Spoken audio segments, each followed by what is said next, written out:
Chapter 587. She didn't know what kind of species this giant yellow butterfly was, nor did he know its innate magic weapon. But since it blocked his sword light with yellow powder, it must be one of its killer moves.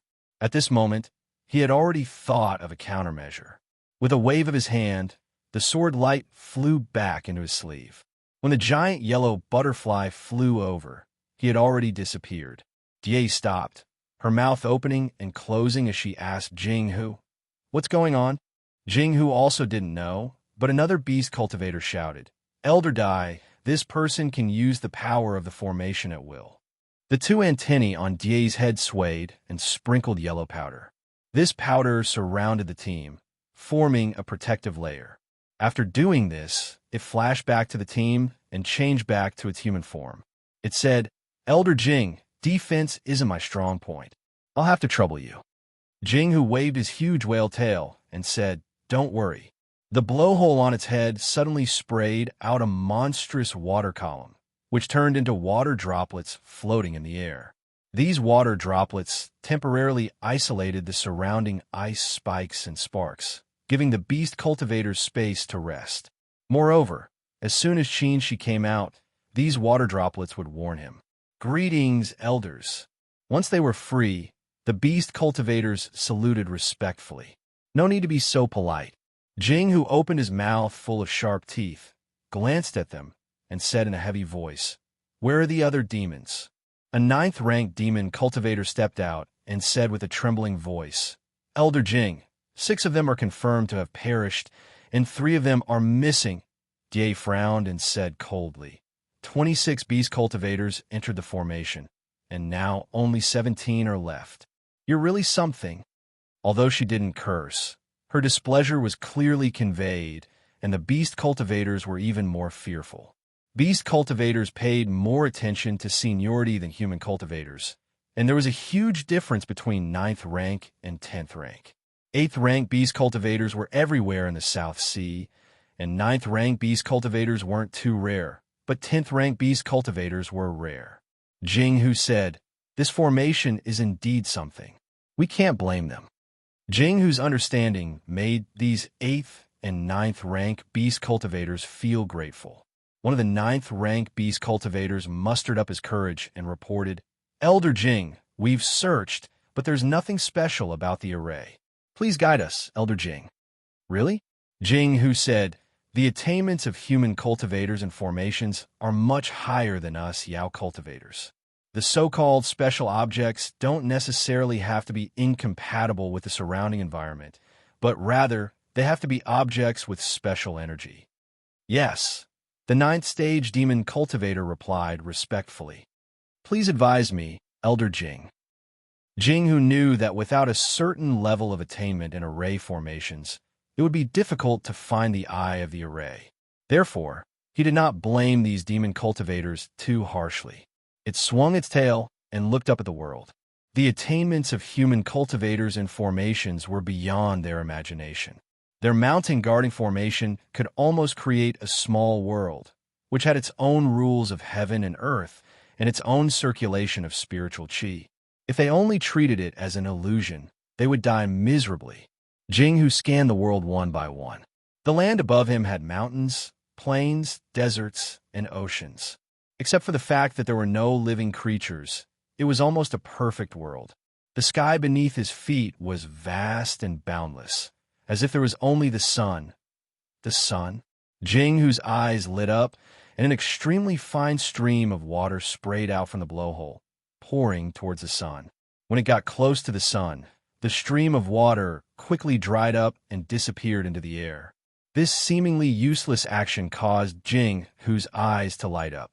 It could confirm that as soon as the stream of water approached, the sun would suddenly emit even more intense heat. This kind of autonomous behavior was one of the characteristics of the eye of the array. It shouted, "Attack the sun!" Yes, the Yao cultivators responded in unison, each taking out a magic treasure refined from a certain part of their body and attacking the sun beneath their feet. Jinghu was its sharp teeth, while Dai was its wings. The two 10th stage demon cultivators attacked at the same time, one white and one yellow, two sharp auras shot towards the sun. At this time, a figure in a white and blue robe silently appeared behind them. A red sword ray slid out from his sleeve. It was extremely thin, avoiding the dense water droplets, and slowly swam in. The Yao cultivators attacking the sun didn't notice that Jinghu's strength was at the top of the Yao cultivators, so they didn't expect to be able to avoid the water droplet barrier he created. The red sword ray slowly penetrated the barrier and touched the bottom. All of a sudden, the red light soared, revealing a murderous aura. The sword ray instantly crushed the water droplet barrier around it, creating a passage several feet long. The Yao cultivators reacted, and he sprinkled a layer of powder again, temporarily blocking the sword ray. However, under the chain reaction, the water droplet barrier collapsed one after another. In just a few seconds, it was completely shattered, and the water droplets were swept away by the gale without a trace. The ice sparks, yellow sand, and gale that were blocked outside just now swept over again. In a hurry, many 8th-stage demon cultivators didn't have time to defend and were hit in certain parts of their body. He was furious and was about to change her target, but Qin-Shi's figure flashed and disappeared again. Jinghu advised, "We can't do anything to him in the Great Formation, so we can only guard against him. You take them to attack the eye of the formation, and I'll guard against him." He had to defend against both the formation's own attacks and Qin-Shi's sneak attacks from time to time, so he had to concentrate all his attention. He couldn't just use a barrier like just now. Qin-Shi didn't disappoint him. He appeared from time to time to harass Jinghu and restrain him. After another round of harassment, Qin-Shi concealed his figure and said through his divine sense, "Tinga, how much longer can you hold on?"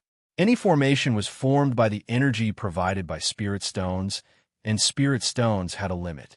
Tinga calculated that if the heaven and earth inverted formation was activated to the extreme, it might be able to kill most of the Yao cultivators inside. However, the 2/10th rank Yao cultivators must have some life-saving secret technique, so they might not be able to kill them. After the thunderous strike, the heaven and earth inverted formation would overdraw its energy and wouldn't have enough time to exchange for spirit stones, resulting in it being scrapped. At that time, they would be able to protect themselves against 2/10th rank Yao cultivators and 1/8th rank Yao cultivator, but they wouldn't be able to protect the low-level cultivators who hadn't finished being transported. Therefore, they planned to reduce the formation's power in exchange for time. In this case, they had to share the formation's power. The formation would trap them and cause a certain amount of trouble, but it wouldn't be enough to kill them. The task of killing them fell on Qin-Shi and Feng Ning, who were inside the formation. However, Feng Ning entered the formation without bringing her jade talisman, so she could only wander around the periphery. Therefore, Qin-Shi was the only real helper. It was impossible for Qin-Shi to confront them head-on. Even with the help of the formation, there was no way he could fight against a team of 2/10th rank Yao cultivators by himself. Therefore, he could only harass them from the side to buy time. Tinga calculated again and said, "As long as they don't break the formation's eye in one go, they should be able to hold on for 20 hours. 20 hours? Qin-Shi heaved a sigh of relief. That's enough. It was impossible for them to break the formation's eye, because the sun wasn't the formation's eye, but Tinga deliberately disguised it. The real formation's eye was on the continent above their heads, right in front of them, the roaring sea. The Yao cultivators never expected the formation's eye would be so big. Seeing these Yao cultivators madly attacking the sun, Qin-Shi appeared again. The 3 Yang real fire swords shone brightly, and he suddenly attacked. Jinghu was already very careful, but he still didn't expect that Qin-Shi, who had always been harassing him, would attack with his full strength. This sword strike directly shattered the defensive barrier he laid again and even hit his body. The vermilion bird's flames overbearingly burned his whole body black. This time, it was Jinghu who was furious, but in the next moment, Qin-Shi once again disappeared without a sound. As time passed, Tinga became more and more relaxed, but Xianyuan Monster Master's face outside the mountain gate became more and more gloomy. Listening to the movements inside the Great Formation, he almost couldn't help but want to call his subordinates back, but he restrained this impulse. He knew that if they continued to fight, they still had a chance to win. If he called them back now, the subordinates who had died in battle would be lost in vain. He also knew that if they persisted, he would definitely win. Because the Celestial Pole's immortal alliance couldn't send reinforcements, could they defend for one day or a year with just a few of them? Besides, what reason did they have to keep defending? However, he hoped that the price could be small. At least, the two elders couldn't be harmed. Inside the Great Formation, the light of the sun slowly dimmed. The beast cultivators all looked happy, and even Jing, who was constantly harassed, spared some of his attention to pay attention to that side. But he didn't dare to be careless. That human cultivator had tormented him enough. He had reason to believe that as long as he made a mistake, the human cultivator would come out and give them a fatal blow. Fortunately, what he was worried about didn't happen. Jie flapped her wings, and a golden light flew towards the sun. With a loud boom, the sun, which was on the verge of collapse, was finally completely destroyed. The beast cultivators looked at each other in dismay as they watched the sun fly upward and finally fall into the roaring ocean, making a loud noise and even causing a tsunami on the ground. There was no shaking of heaven and earth, and there was no collapse of heaven and earth. It was just so quiet. No, those icicles, sparks, gales, and lightning were still fiercely attacking them. There was only one explanation for this. It's not the formation Jing Hu said in a daze. If the formation I was destroyed, the formation would collapse. The sun was destroyed by them, but the formation was intact, which meant that the sun wasn't the formation I at all. The white-robed and blue-robed figures disappeared, and thousands of red sword lights suddenly appeared, blotting out the sky and rushing towards them. Jing Hu was in a trance. Only Jie quickly sprinkled yellow powder to block the sword lights, but it wasn't enough to dissolve them. He could only watch helplessly as the sword lights hit him. The dazzling red light wasn't enough to kill them, but it injured them all. And the culprit who killed them disappeared. Outside the formation, a sound-transmitting talisman flew out and fell into Mo Tianga's hand. The sound-transmitting talisman burned by itself, and Tang Shun's voice came, "Elder Yi, all disciples have been teleported." Mo Tianga looked happy and quickly replied, "You're also teleported. Destroy the transporting formation after you're teleported." She looked at the gloomy Xianyuan monster sovereign, made a hand seal, and waved the formation flag. With a boom, the whole formation exploded. Chapter 588. Inside the Great Formation, sand suddenly danced, icicles flew, the sky sank, stars fell, and rivers and seas were overturned. It was as if heaven and earth were destroyed in an instant. The beast cultivators all turned to look at Jing Hu. "Elder Jing," Jie said doubtfully, "isn't the formation broken?" Jing Hu also felt strange. The collapse of heaven and earth was indeed a sign that the formation was broken. But why didn't it happen when the sun was struck down? Was the sun the eye of the formation? The gale grew fiercer and fiercer, carrying with it a boundless power, instantly breaking Jing Hu and Jie's defenses. The dozen or so Yao cultivators were caught off guard and were suddenly swept into disorder. Some of the weaker ones were immediately swept away by the gale. Jing Hu spat out a drop of water, barely holding on. He was horrified. This isn't breaking the formation. This is, before he could finish speaking, his huge body was enveloped by lightning. He looked around in fear, only to find that lightning covered the whole world. Boom! With a loud explosion, the whole Bichuan court was shrouded in smoke. The mountain gate was blown up, the buildings collapsed, and the mountain shook. Xianyuan Monster Lord reacted quickly. He showed his true form in an instant and fled several miles away. His true form was a blue water beast that looked like Qilin. Several figures slowly appeared in the smoke. Bah! Bah! Bah! Feng Ning frowned without caring about her image and tried hard to spit out the smoke she inhaled. After she finished, she pointed at Mo Tianga, who was still floating like a fairy, and said angrily, Mo Qingwei, did you deliberately watch me embarrass myself? She wanted to break the formation but didn't tell me, making me so embarrassed. When had she, Feng Ning, ever been so disgraced in her life? It was too shameful. Mo Tinga glanced at her and said lightly, "Why didn't others do it?" Others? Feng Ning turned around and found that she was still calm, and there was no dust on his blue and white robe. She couldn't help but clench her teeth. This couple, Mo Tinga said, "Don't say I didn't tell you. It's time to run for your life." Huh? Feng Ning was dumbfounded. Before she had time to ask, her instinctive vigilance woke her up.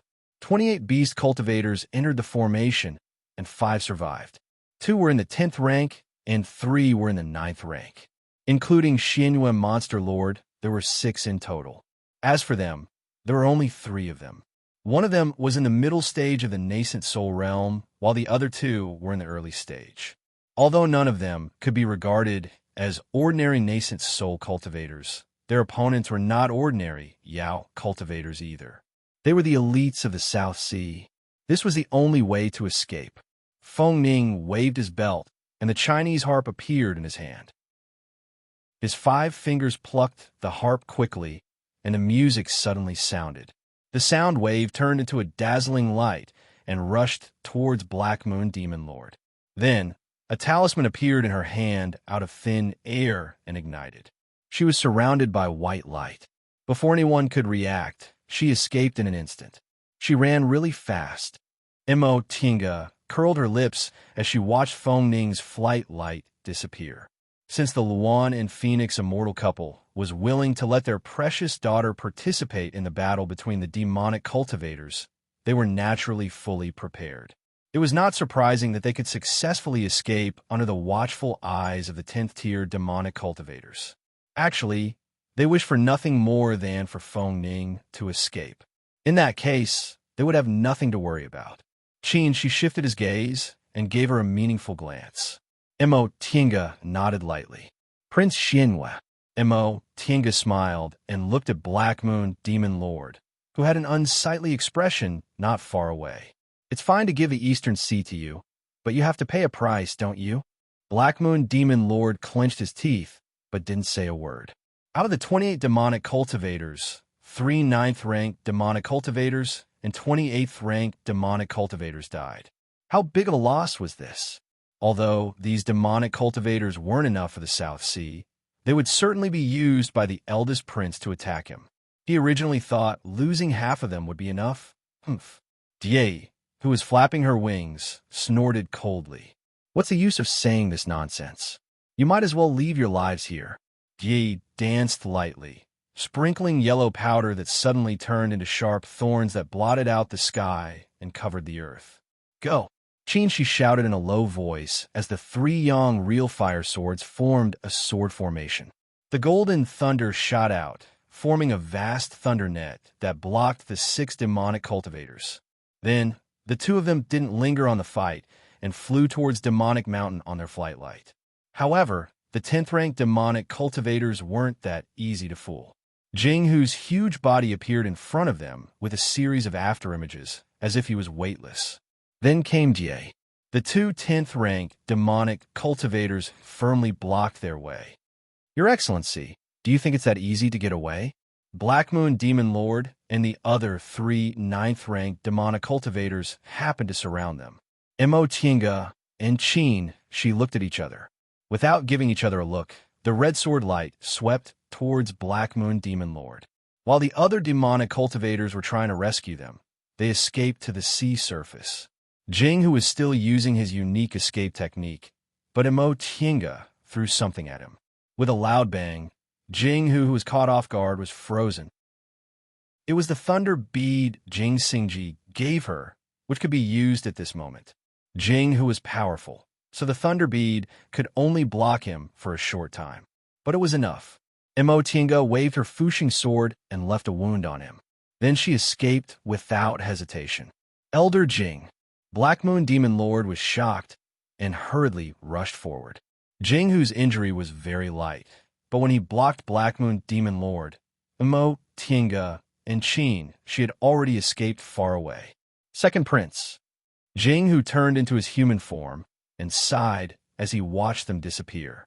You have to learn to give up. It's very disadvantageous for you if you can't capture those two. Black Moon Demon Lord shook his head with a bitter smile. Elder Jing, I've disappointed you again. It's okay. Jing, who said faintly, we demonic cultivators have long lives. There's still a long time before the monarch abdicates. Second Prince, you have plenty of time to grow. Right now, there's still a remedy. He gazed at the sea. This was their demonic cultivators' territory. After flying for 3,000 miles without any pursuers, the two of them finally stopped. Mo Tinga patted her chest and asked, do you think they didn't chase us, or do they have a backup plan? She put away his 3-yong real fire sword and said, I don't know, but we'd better think of a way to avoid their pursuit. He looked at the calm sea under his feet. This is their territory. Flying to the sea was a helpless choice. 2 10th-ranked demonic cultivators were blocking their way, and 3 9th-ranked demonic cultivators were behind them, so it was impossible to escape quickly. If they were delayed, they would fall into a chaotic battle. It was better to fly to the sea, get rid of them, and then return quietly. But it wasn't easy to do so quietly. Mo Tinga used her divine sense to check the surroundings. There were no high-ranked demonic beasts around, so she threw out the 10,000 miles canoe and said, let's take a rest first. The 10,000 miles canoe was called a canoe, but it could actually change into various shapes. The refining master who refined the 10,000 miles canoe was a refining maniac, so his eyes lit up when he saw the black iron heartwood. Although he wasted a lot of materials, the 10,000 miles canoe was refined quite well. They entered the 10,000 miles canoe. Mo Tinga made a hand seal, and the canoe quickly changed. From the outside, it looked just like a piece of wood floating on the sea. Inside the canoe, Mo Tinga arranged a spirit-concealing formation. Coupled with Shi's peach branch, even if a 9th-ranked demonic cultivator came, it wouldn't be noticed. As for 10th-ranked demonic cultivators, it would depend on luck. I'll bring Xiao Fan out. Mo Tinga entered the virtual sky world after giving some instructions. The Eastern Sea was also Xiao Fan's hometown. After the world changed, she didn't know whether the Fallen Dragon settlement was still in the Eastern Sea. Maybe she could find the Sea Dragon clan to understand the current situation in the South Sea.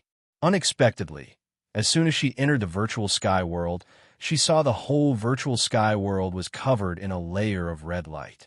Mo Tinga was stunned. Xiao Fan and Xiaohua rushed over, one biting her sleeve and the other grabbing her hem. What's going on? Xiao Fan said. Xiao Fan advanced. Xiao Fan was the name they gave she's Chongming bird. She had always been boring. He only had one spiritual beast, and he only kept it idle, so he didn't give a name. Later, he kept the Chongming bird in the virtual sky world, and often played with Xiaohua and Xiao Fan. Xiao Fan called it Xiao Fan, which the Chongming bird accepted. She also didn't object. From then on, Xiao Fan became the Chongming bird's name. Mo Tinga looked up. In the air, there was a cocoon made of red light with a hint of vermilion bird's breath.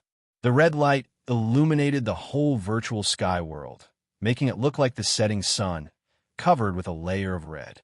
After she learned the method of condensing vermilion bird pearls from Fei Fei.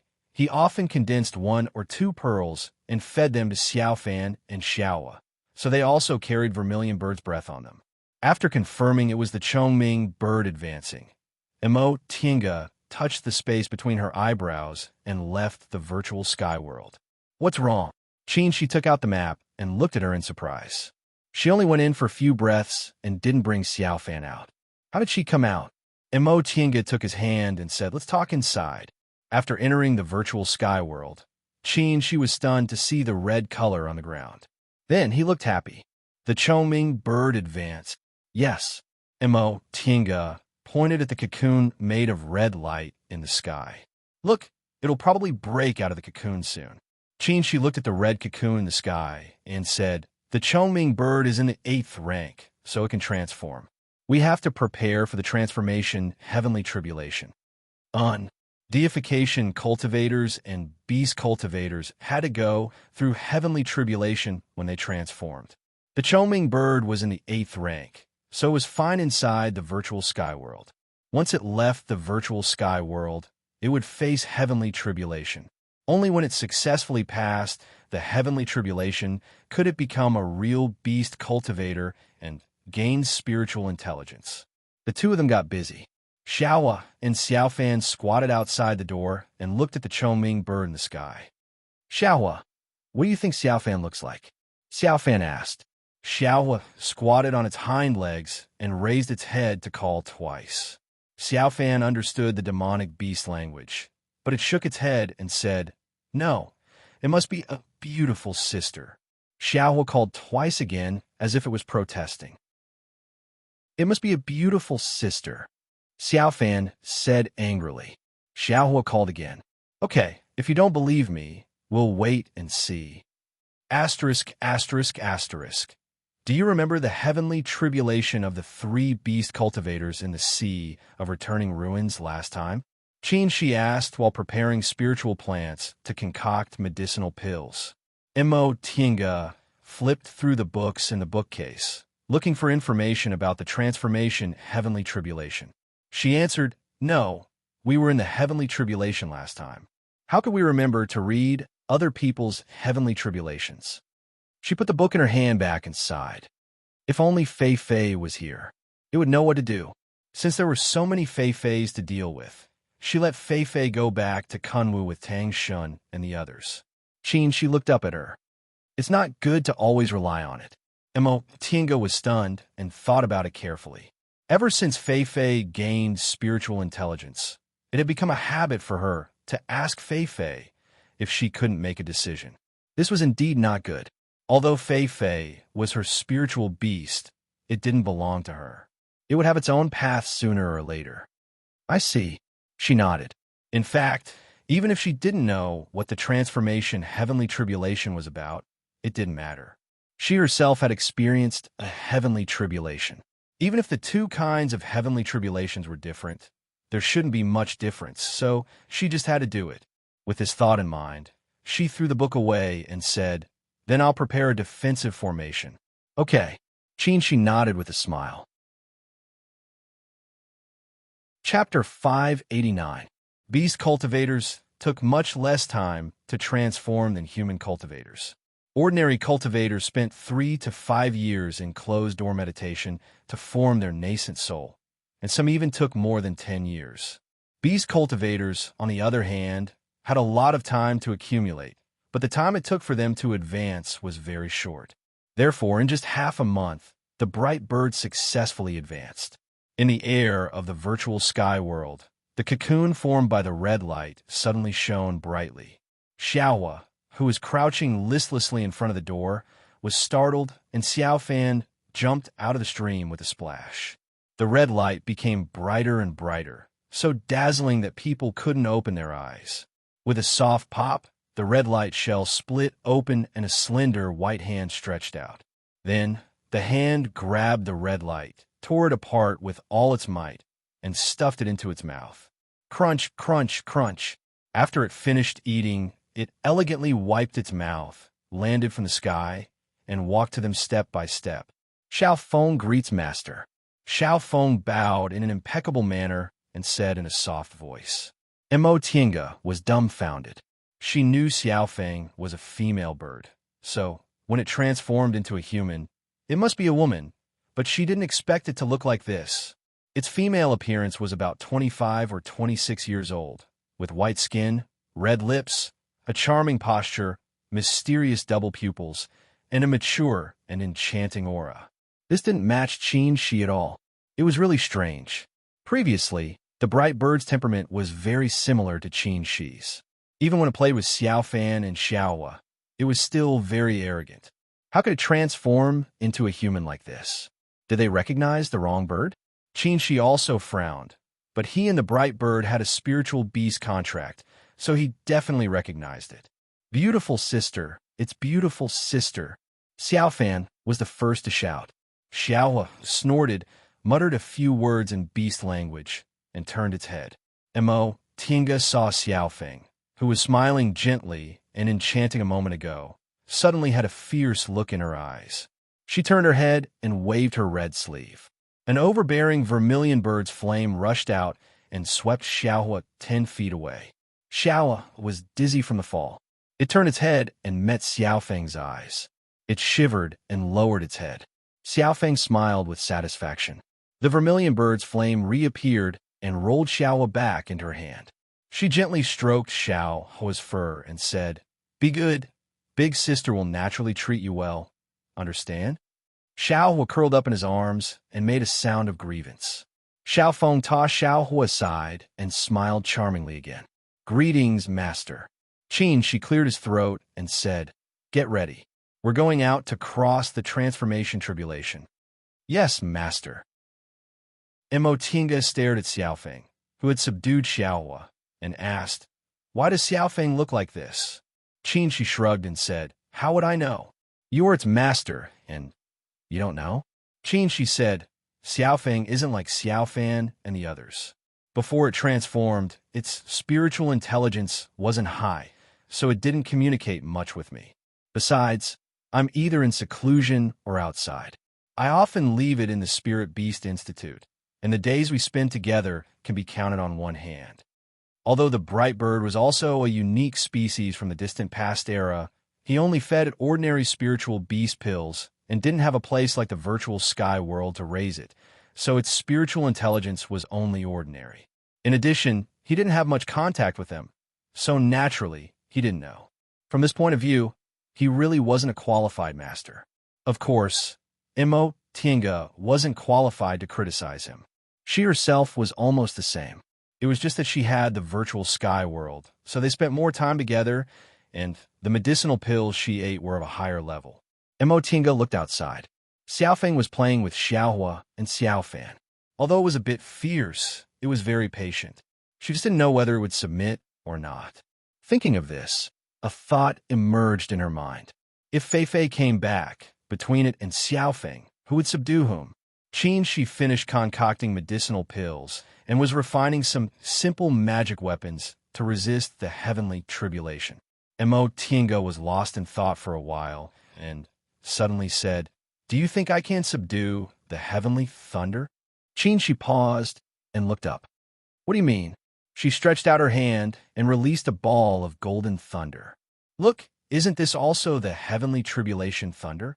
This ball of golden thunder was originally swallowed by the azure dragon shadow in the fan of heaven and earth. At that time, it was only a small ball, but after several years of nourishment, it doubled. More importantly, after refining this ball of golden thunder, she could cast thunder spells with ease, not to mention that the great heavenly thunder technique was originally a peerless cultivation technique. Qin, she pondered for a long time and slowly nodded. "I can try." Tinga continued. "The problem is that I still can't master the azure dragon in the fan of heaven and earth, so I can't command it to swallow the heavenly thunder. What if you collect it yourself?" Qin, she asked.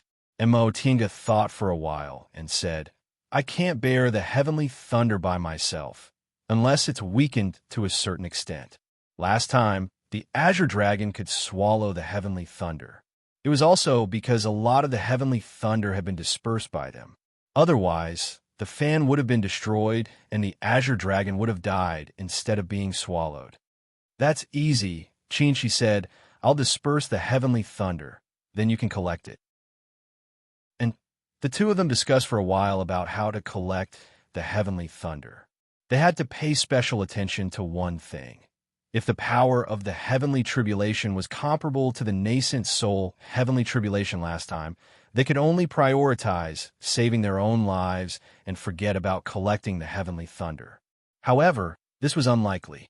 The reason why Tinga had the nascent soul heavenly tribulation was because the cultivation technique she practiced was special, so her strength was far beyond that of ordinary cultivators.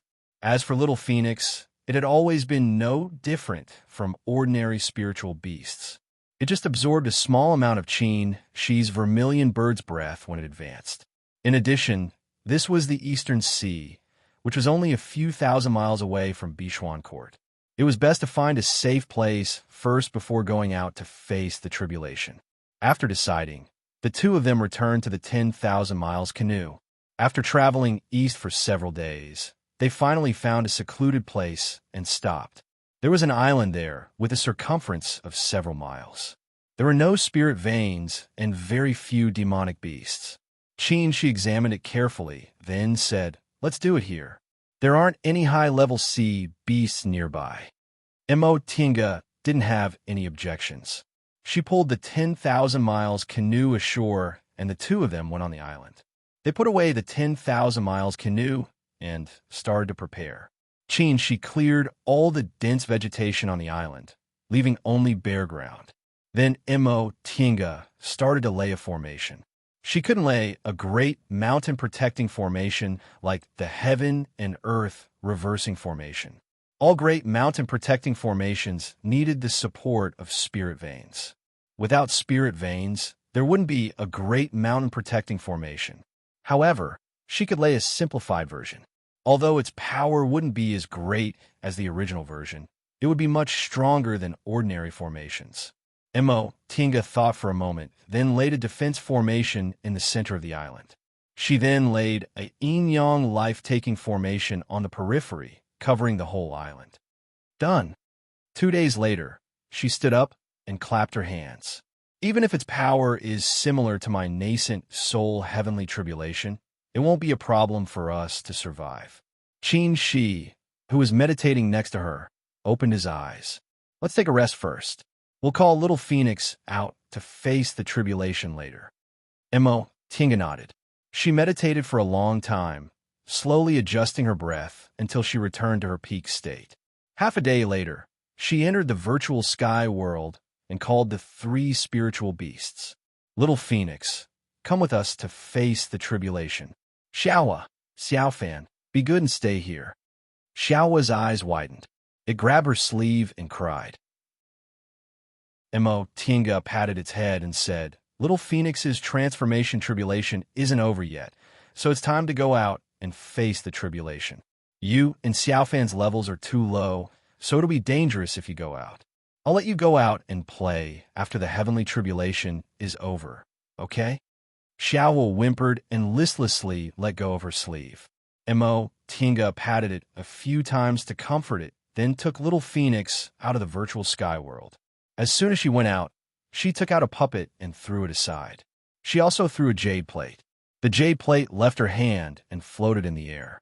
Tinga waved her spiritual aura, and the jade plate let out a buzzing sound. All the spiritual aura spots around the island seemed to have sensed it and shot out white lights. The white lights slowly gathered in the center and formed a shield. Stand in the middle, she said to Little Phoenix. Little Phoenix obeyed and stood in the middle, where the formation's power was the strongest. She threw several bottles of medicinal pills to it. If you're injured, take medicinal pills. Little Phoenix took the bottles, poured out all the medicinal pills, and put them into its portable storage space. It then transformed back into its original form. After advancing to the 8th rank, Little Phoenix's body doubled in size. Its body was as bald as a chicken and was only covered with a thin layer of feathers, making it look a bit ugly. However, its tail feathers were as gorgeous as a phoenix's. The sky was clear and boundless a moment ago, but as soon as Little Phoenix came out, the dark clouds seemed to have sensed its power and gathered at a speed visible to the naked eye. In the blink of an eye, dark clouds covered the sky, lightning flashed and thunder rumbled. The surroundings were dusky, and the wind whistled. If it was an ordinary demonic beast cultivator who cultivated to the transformation realm, they would have to go through countless tribulations and fights, and the possibility of passing the tribulation was very high. However, after Little Phoenix recognized its master, it was either in the spiritual beast pouch or in the spiritual beast yard. It didn't experience any fights at all. Letting it go through the tribulation by itself was simply courting death. After about 7 minutes, the pitch-black tribulation clouds finished gathering. The rumbling of thunder in the surroundings continued to ring, becoming louder and louder. Among the tribulation clouds, the heavenly thunder was brewing. Lightning flashed and thunder rumbled, causing the demonic beasts nearby to flee one after another. They had an innate intuition, so they knew danger was coming. However, their speed couldn't compare to the speed of the heavenly thunder. They had just swam for a while when the heavenly thunder fell from the tribulation clouds. Boom! The thick heavenly thunder fell, shining with white light, making the surroundings pale. Tinga threw a red silk umbrella and flew above Little Phoenix. The heavenly thunder had already fallen. The red silk umbrella shook, and under the power of the heavenly thunder, it turned into smoke. This red silk umbrella was a spoil of war from a fight of magical powers. Its material was ordinary, and its power was also ordinary. Even if it was smashed into ashes by the heavenly thunder, it wouldn't feel distressed. The red silk umbrella blocked the heavenly thunder. When the heavenly thunder fell on the protective formation, its power was greatly reduced. Tinga waved the heaven and earth fan and pulled it over. The second heavenly thunder fell, and its power was slightly stronger. Under Shi's sword, it was split in half. Tinga took a little of it and let Little Phoenix take the other half. With the protection of the defensive formation, Little Phoenix only swayed a little, but it still took a medicinal pill and stuffed it into its mouth. After the two heavenly thunder, the tribulation clouds surged, brewing the third heavenly thunder. Taking advantage of this gap, Shi said, "Its power is much weaker than yours." They easily withstood the two heavenly thunder just now, which was about half the power of her nascent soul heavenly tribulation. They would definitely survive this heavenly tribulation. Sure enough, the third, the fourth, every heavenly tribulation was weaker than hers, and its color only changed from white to blue. Only the last heavenly tribulation was purple. In fact, in general, the last heavenly tribulation for beast cultivators' transformation tribulation was purple. Golden lightning rarely appeared. It's finally over. After the ninth heavenly tribulation, Tinga breathed a sigh of relief. This heavenly tribulation was much better than hers, but her spiritual aura was still depleted. She fell to the ground and was about to meditate to recover her spiritual aura when she suddenly heard Little Phoenix shouting in surprise. "There's more. There's still a heavenly tribulation." Chapter 590. She swallowed a medicinal pill. The three-yong real fire sword reformed and slashed at the heavenly thunder. Boom, boom, boom. The heavenly thunder was sent flying and exploded. Under the power of the heavenly thunder, the rocks on the island were broken, and the surrounding waves quickly swept the rocks away. In the blink of an eye, the island with a circumference of several kilometers was reduced to the area under their feet. "There's a heavenly tribulation in the sea." Tinga looked up and saw that the tribulation clouds didn't disperse and were getting thicker. What's going on? Wasn't heavenly tribulation supposed to have 9 tribulations? After the 9th tribulation, the clouds should disperse. How could it? She didn't have time to think. The heavenly thunder among the tribulation clouds revealed its ferocious head and flashed faintly with golden light. Golden thunder. Tinga turned to look at Little Phone in the center of the formation. It was also shocked. Strange. Did Little Phone have something beyond its level? Otherwise, based on its regular cultivation experience, there was nothing special about it except for the vermilion bird's breath she gave it. However, the vermilion bird's breath she gave it was only a little bit, not enough to change its nature. She didn't have time to think. The golden thunder drew a golden border on the tribulation clouds. This golden border flashed faintly and became brighter and brighter. "Tinga." Shi's voice came to her ears. "Puppet." Tinga nodded at him. The heavenly thunder finished brewing and finally struck down. She flew into the air. The tens of thousands of sword lights of the three-yong real fire sword merged into one, forming a huge red sword of light that slashed at the golden heavenly thunder. The sound of the sword of light was covered by the thunder. The red light cleaved the heavenly thunder. Half of it corroded the heavenly thunder with the sword of light and finally dissipated, but the other half was still striking at Little Foam. Although it was also a heavenly tribulation of golden thunder, it was much less powerful than Mo Tinga's nascent soul tribulation. This sword only consumed most of the vermilion bird's flame, not to the point where it lost all its spiritual aura. As soon as the sword of light dissipated, the puppet went to meet it, its white robe fluttering in the wind. This white robe was the Taoist robe of a high-level cultivator from Ice Palace. She didn't know what it was made of, but it was extremely flexible and had amazing defense. She also had a Taoist robe like this, which was of a higher level than the puppet's robe. After obtaining this Taoist robe, she didn't want to wear it. When she thought about how it was taken from a corpse, she felt disgusted. For this reason, she deliberately put this Taoist robe back into the furnace and used the vermilion bird's flames to refine it. The golden lightning struck the puppet's body. Its white robe fluttered as if it had been plated with a layer of gold. The swift and fierce heavenly tribulation lightning instantly slowed down. Kacha!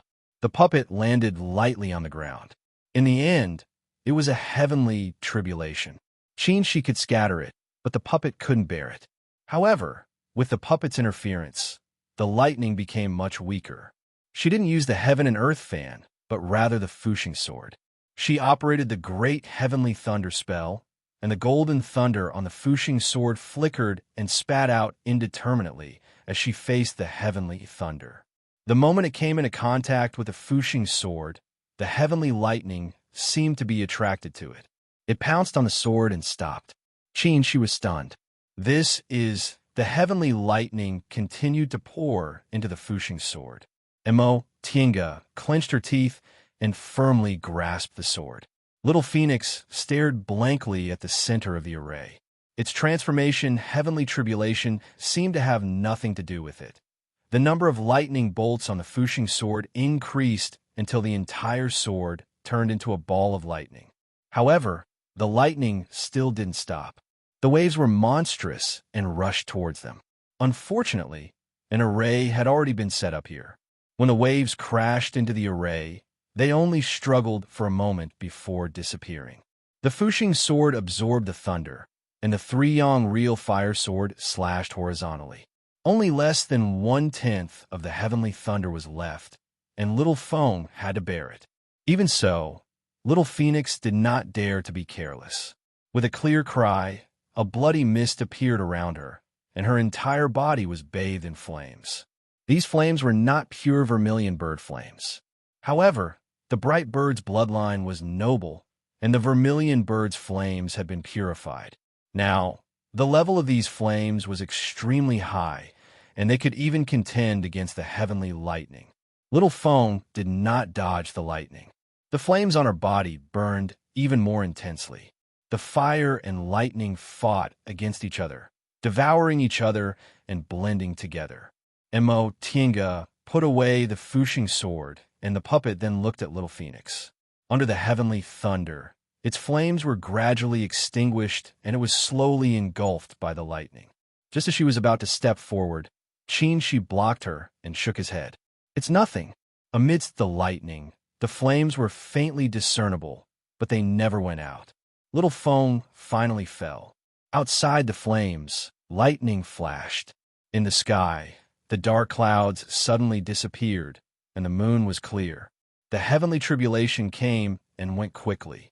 The tribulation clouds dispersed, and the huge waves subsided. They stood on this small island that was only about 100 feet in size, watching the ripples under the moonlight. For a moment, they felt like a lifetime had passed. The sound of waves came to their ears, and Mo Tinga turned to look at Little Foam, who was surrounded by flames and lightning, and asked worriedly, "Is it okay?" "It's fine." With the spiritual beast contract, he could feel that Little Fang's situation was very stable. It should be undergoing the heavenly thunder to temper its body. Mo Tinga breathed a sigh of relief, sat cross-legged, and adjusted her breath. She didn't sit down. Although they were protected by the formation and the demonic beasts around them were scared away by the heavenly tribulation, The Eastern Sea was now the territory of the demonic cultivators in the South Sea. The heavenly tribulation's movement was not small, so it was better to be careful. The sound of the wind was particularly clear at night. He stood on the edge of the island. The waves rose and fell under his feet, glimmering under the moonlight. It was just nightfall, but it was completely dark. Places with pure scenery always seemed particularly small and lonely, such as the snowfield or the sea, especially when it was nighttime. Qin realized this, so he immediately calmed down and opened his eyes only when his mind was clear. He turned to look at little Feng, who was steadily absorbing the heavenly thunder to temper its body. Not far away, Imo Tienga was sitting cross-legged with her eyes closed, her body shrouded in a misty white light. She was in the vast sea, surrounded by seawater, which made her feel like time and space were blurred. He listened to the sound of waves, felt the sound of the wind in his ears, and looked up at the boundless sea. There seemed to be a flash of light in the corner of his eyes, and he became vigilant. The three-yong real fire sword turned into a red light and rushed over there at lightning speed. When little Feng was undergoing the tribulation here, the demonic beasts either hid far away or died under the heavenly tribulation. Now that the heavenly tribulation was over, demonic beasts must be taking advantage of it. Demonic cultivators who had just undergone the heavenly tribulation were at their weakest. The red light flashed, and a powerful spiritual aura pressure suddenly burst out. The same red light turned into a circle and wrapped around the three-yong real fire sword, sending it back. She was stunned. This aura clearly belonged to an early-stage nascent soul human cultivator.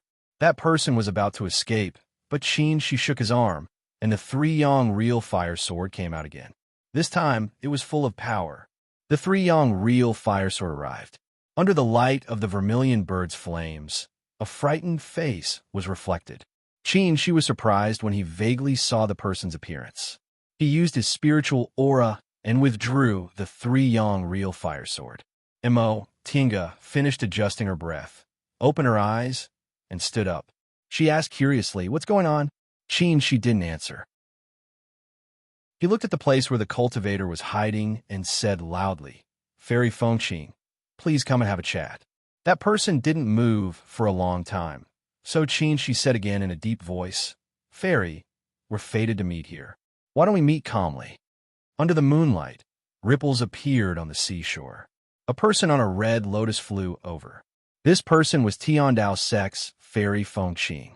At this moment, the moonlight was cold, the seawater was rippling, her red clothes fluttered, and she stood on a red lotus. If it weren't for her gloomy expression, she would have looked as elegant as a fairy and picturesque. Upon arriving at this island, Fairy Feng saluted with a complicated expression. "Fellow Taoists, your spiritual beasts are crossing their tribulations here. Feng thought you were a demonic cultivator from the sea and wanted to take advantage of you. I'm really sorry for offending you." Her tone was polite, but her expression was still arrogant. She didn't care at all. He smiled and saluted back. "Fairy, you left a month ago. I thought you'd already returned to Tiandao's sect, but I didn't expect to meet you here. We're really fated." Fairy Feng sensed the probing intention in his words, so she said faintly, "I won't hide it from you. Feng received some news before, so I came here to look for treasures." The three of them fell into a strange silence after Fairy Feng finished speaking. Now that the world was in chaos, Fairy Feng left Bishuan Court and should have returned to Tiandao sect long ago, but now she appeared in the depths of the Eastern Sea. They guess she was probably looking for treasures or something, but they didn't expect she'd admit it so straightforwardly. As for Fairy Feng, her gaze was now wandering. She knew she couldn't hide it since they happened to meet here, so she admitted it. However, she was still worried, afraid these two people would take a share of the loot. She was only in the early stage of the nascent soul realm, so her cultivation level was ordinary. These two people were two of the most outstanding geniuses in the history of the Celestial Pole. She was on par with Mo Qingwei, but she couldn't defeat Qin Shoujing, who was in the middle stage of the nascent soul realm. Seeing that the two of them were silent, Fairy Fengqing asked. May I know why fellow Taoists are here? The demonic cultivators in the Eastern Sea are coming aggressively. Why aren't you too at Bishuan Court? She smiled bitterly. Fairy, you don't know. The demonic cultivators have reinforcements. Now that Bishuan Court's great mountain protecting formation has been broken, we escaped. Oh, Fairy Fengqing raised her eyebrows. Both of you need to escape? The smile on Qi's face became even more bitter. That's almost 30 demonic cultivators, including 2 10th-ranked demonic cultivators. Fairy Fengqing was stunned. So many demonic cultivators were dispatched. Yes, Fairy, if you don't want to go back to Kunwu for the time being, you'd better be careful. The Eastern Sea is now the territory of demonic cultivators. Fairy Fengqing pondered for a moment, then raised her hand to salute him. Thank you for telling me, fellow Taoist. That being the case, I'll take my leave first. She took a step back. Fairy, please. Seeing that they didn't want to snatch her fated chance, Fairy Fengqing felt a bit relieved. She nodded at them. Then a red lotus rose under her feet, and she floated away from the island until she disappeared. Qi's smile disappeared. He stared at the place where Fairy Fengqing disappeared in silence for a long time before he said to Emo Tiange, let's follow her and take a look. Emo Tiange said, You don't believe her? She shook his head. I believe her, but only half of it. The treasure she's looking for might not be as calm as she appears. All right, Emo Tiange thought for a moment. She came to the Eastern Sea because of Bishuan Court. The so-called treasure hunt is probably related to Bishuan Court, so I should take a look. She walked to the center of the island, took little Feng into the virtual sky world, settled it in the spiritual beast house, and told Xiaowa and Xiaofan not to disturb it. Let's go. She didn't have time to recover his spiritual aura, so he swallowed a restorative panacea, then summoned his flying cloud. He concealed his aura, then carefully followed behind Fairy Fengqing. Chapter 591. Under the moonlight, Fairy Fengqing flew anxiously for a while, constantly releasing her divine sense to observe the surroundings. After flying for a long time and finding nothing abnormal, she finally felt a little relieved. What she said to them just now was the truth. She didn't return to Tiandao sect, but stayed in the Eastern Sea to look for the treasure. But she concealed the specific information about the treasure.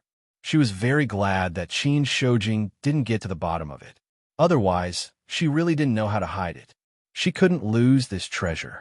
If she could really find it, it would be the biggest fated chance she had since she stepped on the path of immortality. After observing the surroundings, she waved her belt, creating a shield around her. The red lotus under her feet slowly descended, and she dived into the sea. The sun rose and the moon set. 2 days later, Fairy Fengqing came out of the water with a splash. She looked around vigilantly. After finding nothing abnormal, she stepped on her red lotus and disappeared into the sky. After she disappeared, the silhouettes of the 2 people slowly turned from blurry to clear. She looked in the direction Fairy Fengqing flew and said, She's deliberately setting up a diversion. Emo Tiange frowned slightly. Does she know we're following her? I don't think so, she said. Caution and suspicion are common characteristics of nascent soul cultivators. Fairy Fengqing has also been a nascent soul cultivator for many years, so it's not strange for her to do so. Emo Tiange paused and said, Speaking of which, this Fairy Fengqing also advanced to the nascent soul realm when she was 300 years old, so she's only 700 years old now. She's very similar to Senior Martial Sister Miaoi, but she doesn't seem to be as famous as Senior Martial Sister Miaoi. Cultivators in the Celestial Pole rarely mention her. She said, There's a reason for this. We all know that Tiandao sect only accepts disciples based on their aptitude, regardless of their character. It's not a taboo for their disciples to practice devil arts, but many people who practice devil arts are very cruel. So Tiandao sect has a lot of gossip. Although this fellow Taoist Fengqing's primary cultivation method isn't a devil cultivation method, she once cultivated some unorthodox cultivation method. As a result, her temperament is a bit strange. To put it nicely, she abhors evil, but to put it bluntly, she kills people like flies. Several hundred years ago, she often traveled outside. As long as she felt unhappy, she would always be merciless. The cultivators that died in her hands numbered in the hundreds, if not 1,000. Because of that, the cultivators of the celestial pole gave her the name Rakshasa. After learning about this, her temperament became even more irritable. If she heard someone talking about the female Rakshasa, she would definitely turn hostile and ruthless.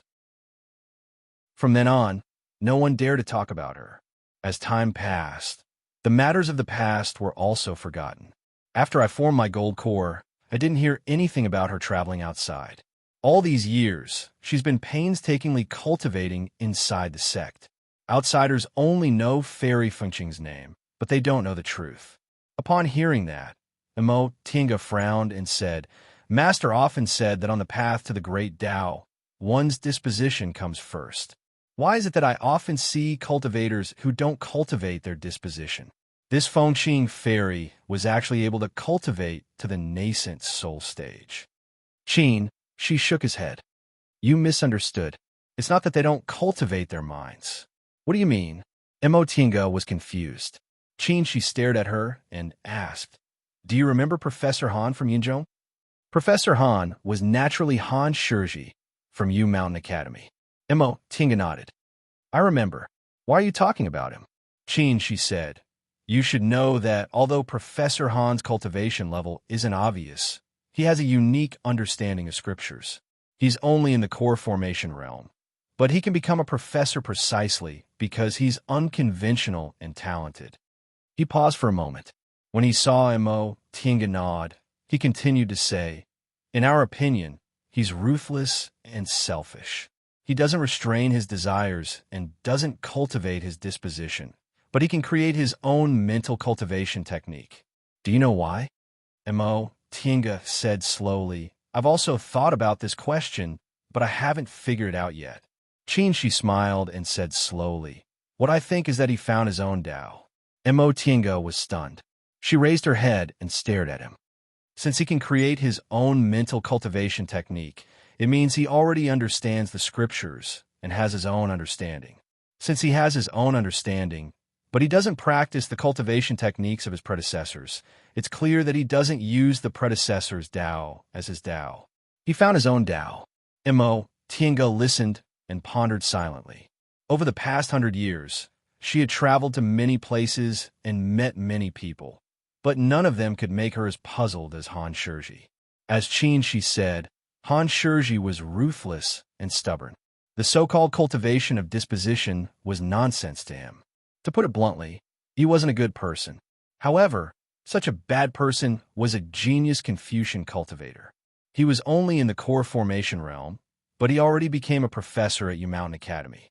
He was highly regarded and even got the approval of the Confucian school's sacred object. It was only a matter of time before he advanced to the nascent soul realm. She couldn't understand why such a person's cultivation path was so smooth. With a so-called state of mind and disposition all nonsense, Tao isn't the only Tao. Buddhism, Confucianism, Taoism, and Devil, each school has a different Tao. Even if you're a cultivator, each person's Tao is different, and each Tao has a chance to cultivate and become an immortal. This is the 3,000 great Taos. All of them can reach the divine. Emo Tinga nodded slowly. Of course she knew this. Qin, she continued, there are 3,000 Taos. Similarity is Tao. Opposites are Tao. Justice is Tao. Evil is Tao. Salvation is Tao. Slaughter is Tao. Beauty is Tao. Ugliness is Tao. Taos are ever-changing, but one thing remains the same. Only a strong heart can find one's own Tao. In this world, there are some people who are ruthless and vicious. They don't practice devil arts, but they can walk to the end without any inner demons. Why is that? That was because they were vicious and ruthless at heart. They faced their hearts and firmly believed that what they thought was the truth, which was also their Tao. Since everything they do is following their own Tao, they naturally don't have inner demons. Therefore, people who are obsessed with their own Tao, whether they're good or evil, beautiful or ugly, can find their own Tao. Mo Tiange was stunned and murmured, "In that case, people can set foot on the great Tao without cultivating their mental state at all. You can't think like that." Judging from her expression, she seemed to have doubts about mental state cultivation. Qin, she explained, "Every school has a different Tao. For example, devil cultivators don't need to cultivate their mental state, but would you envy them?" Mo Tiange shook her head. Devil cultivators' Tao was indeed fast, but the probability of achieving the great Tao was much smaller. Most of them died from cultivation deviation. Tao cultivators' Tao, on the other hand, was a slow but steady path. There's no order in Tao, but there's a high and low level. Unorthodox Tao provokes a lot of karma. On the way to immortality, most people die. So what's the use of Tao? This is the same as the difference between devil path and devil path. Mo Tiange didn't speak or move. Her eyes were fixed on the void. She never doubted her own Tao. Even if her devil art progressed rapidly, she still felt that the Tao she wanted to walk was upright. When she met Han Shi, she was puzzled. She didn't understand how such a person could be favored by heaven and smoothly reach the core formation realm, or even the nascent soul realm. She thought maybe everyone was different, so the path to immortality was also different. However, she still had doubts in her heart. Could such a person really reach the end? But now, she was enlightened by Qin Shi. As long as others were persistent enough, they could also set foot on the great Tao. However, she didn't need to doubt her own Tao. As long as she walked steadily and firmly, one day, she would set foot on the supreme great Tao.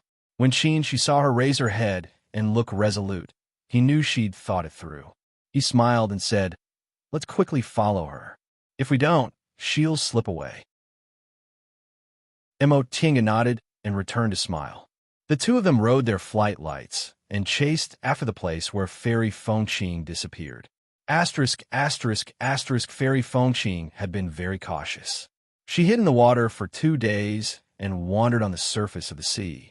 Although this place was deep in the Eastern Sea, she was a nascent soul cultivator, so it was easy for her to deceive demonic beasts below the 8th rank.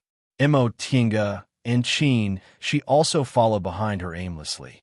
They were so leisurely because their task was completed and they could go back whenever they wanted. Secondly, Fairy Fengqing's strange behavior aroused their curiosity. If there were really treasures, they wouldn't rob her, but they could get a share of the loot.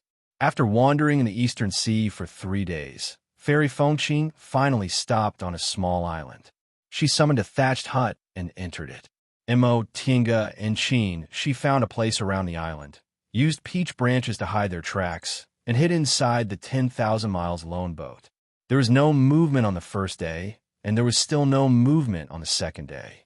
Several days passed, but Fairy Fengqing never stepped out of the hut.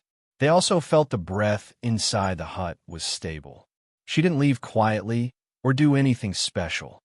"What do you think she's doing?" Mo Tiange asked doubtfully inside the soundproof barrier. "Adjusting her breath?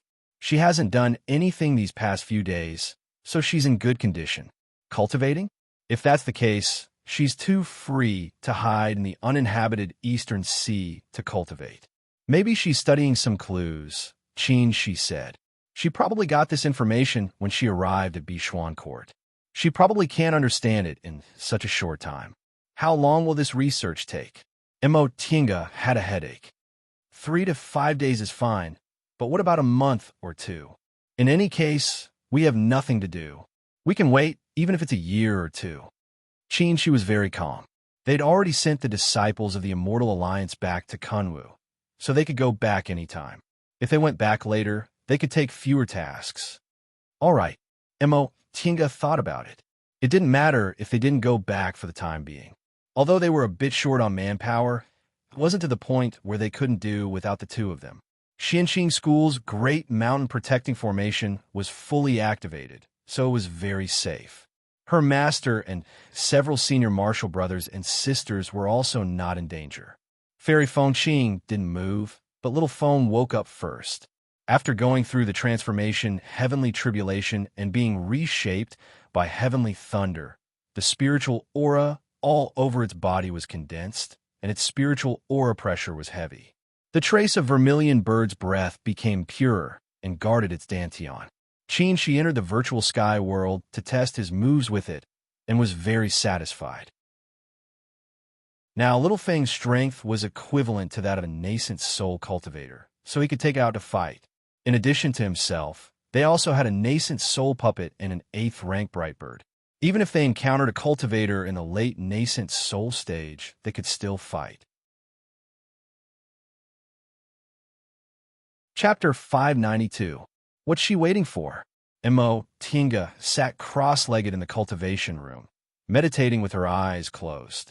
She didn't understand Fairy Fengqing's temperament, but she knew the thoughts of nascent soul cultivators. Although they had a lifespan of 1,000 years, they yearned for immortality and didn't want to waste any time. Fairy Fengqing had led them in a big circle, so she must have probed enough. She must have a purpose for staying here. Was she waiting for someone? That shouldn't be the case. They were in the depths of the Eastern Sea, and the great war between humans and demons was still going on. Who would come to the depths of the Eastern Sea to meet her? Or was it a demonic cultivator? Or was she waiting for a fated chance? Outside the cultivation room, Little Fang's voice came. Xiaohua and Xiaofan were playing. These two guys didn't know what to do and sometimes destroyed the bamboo forest or the medicinal field. Now, if that Little Fang was here, Little Fang would shout at them to stop. Among her 3 spiritual beasts, Xiaohua was naughty, Xiaofan was naive, and Fei Fei was arrogant.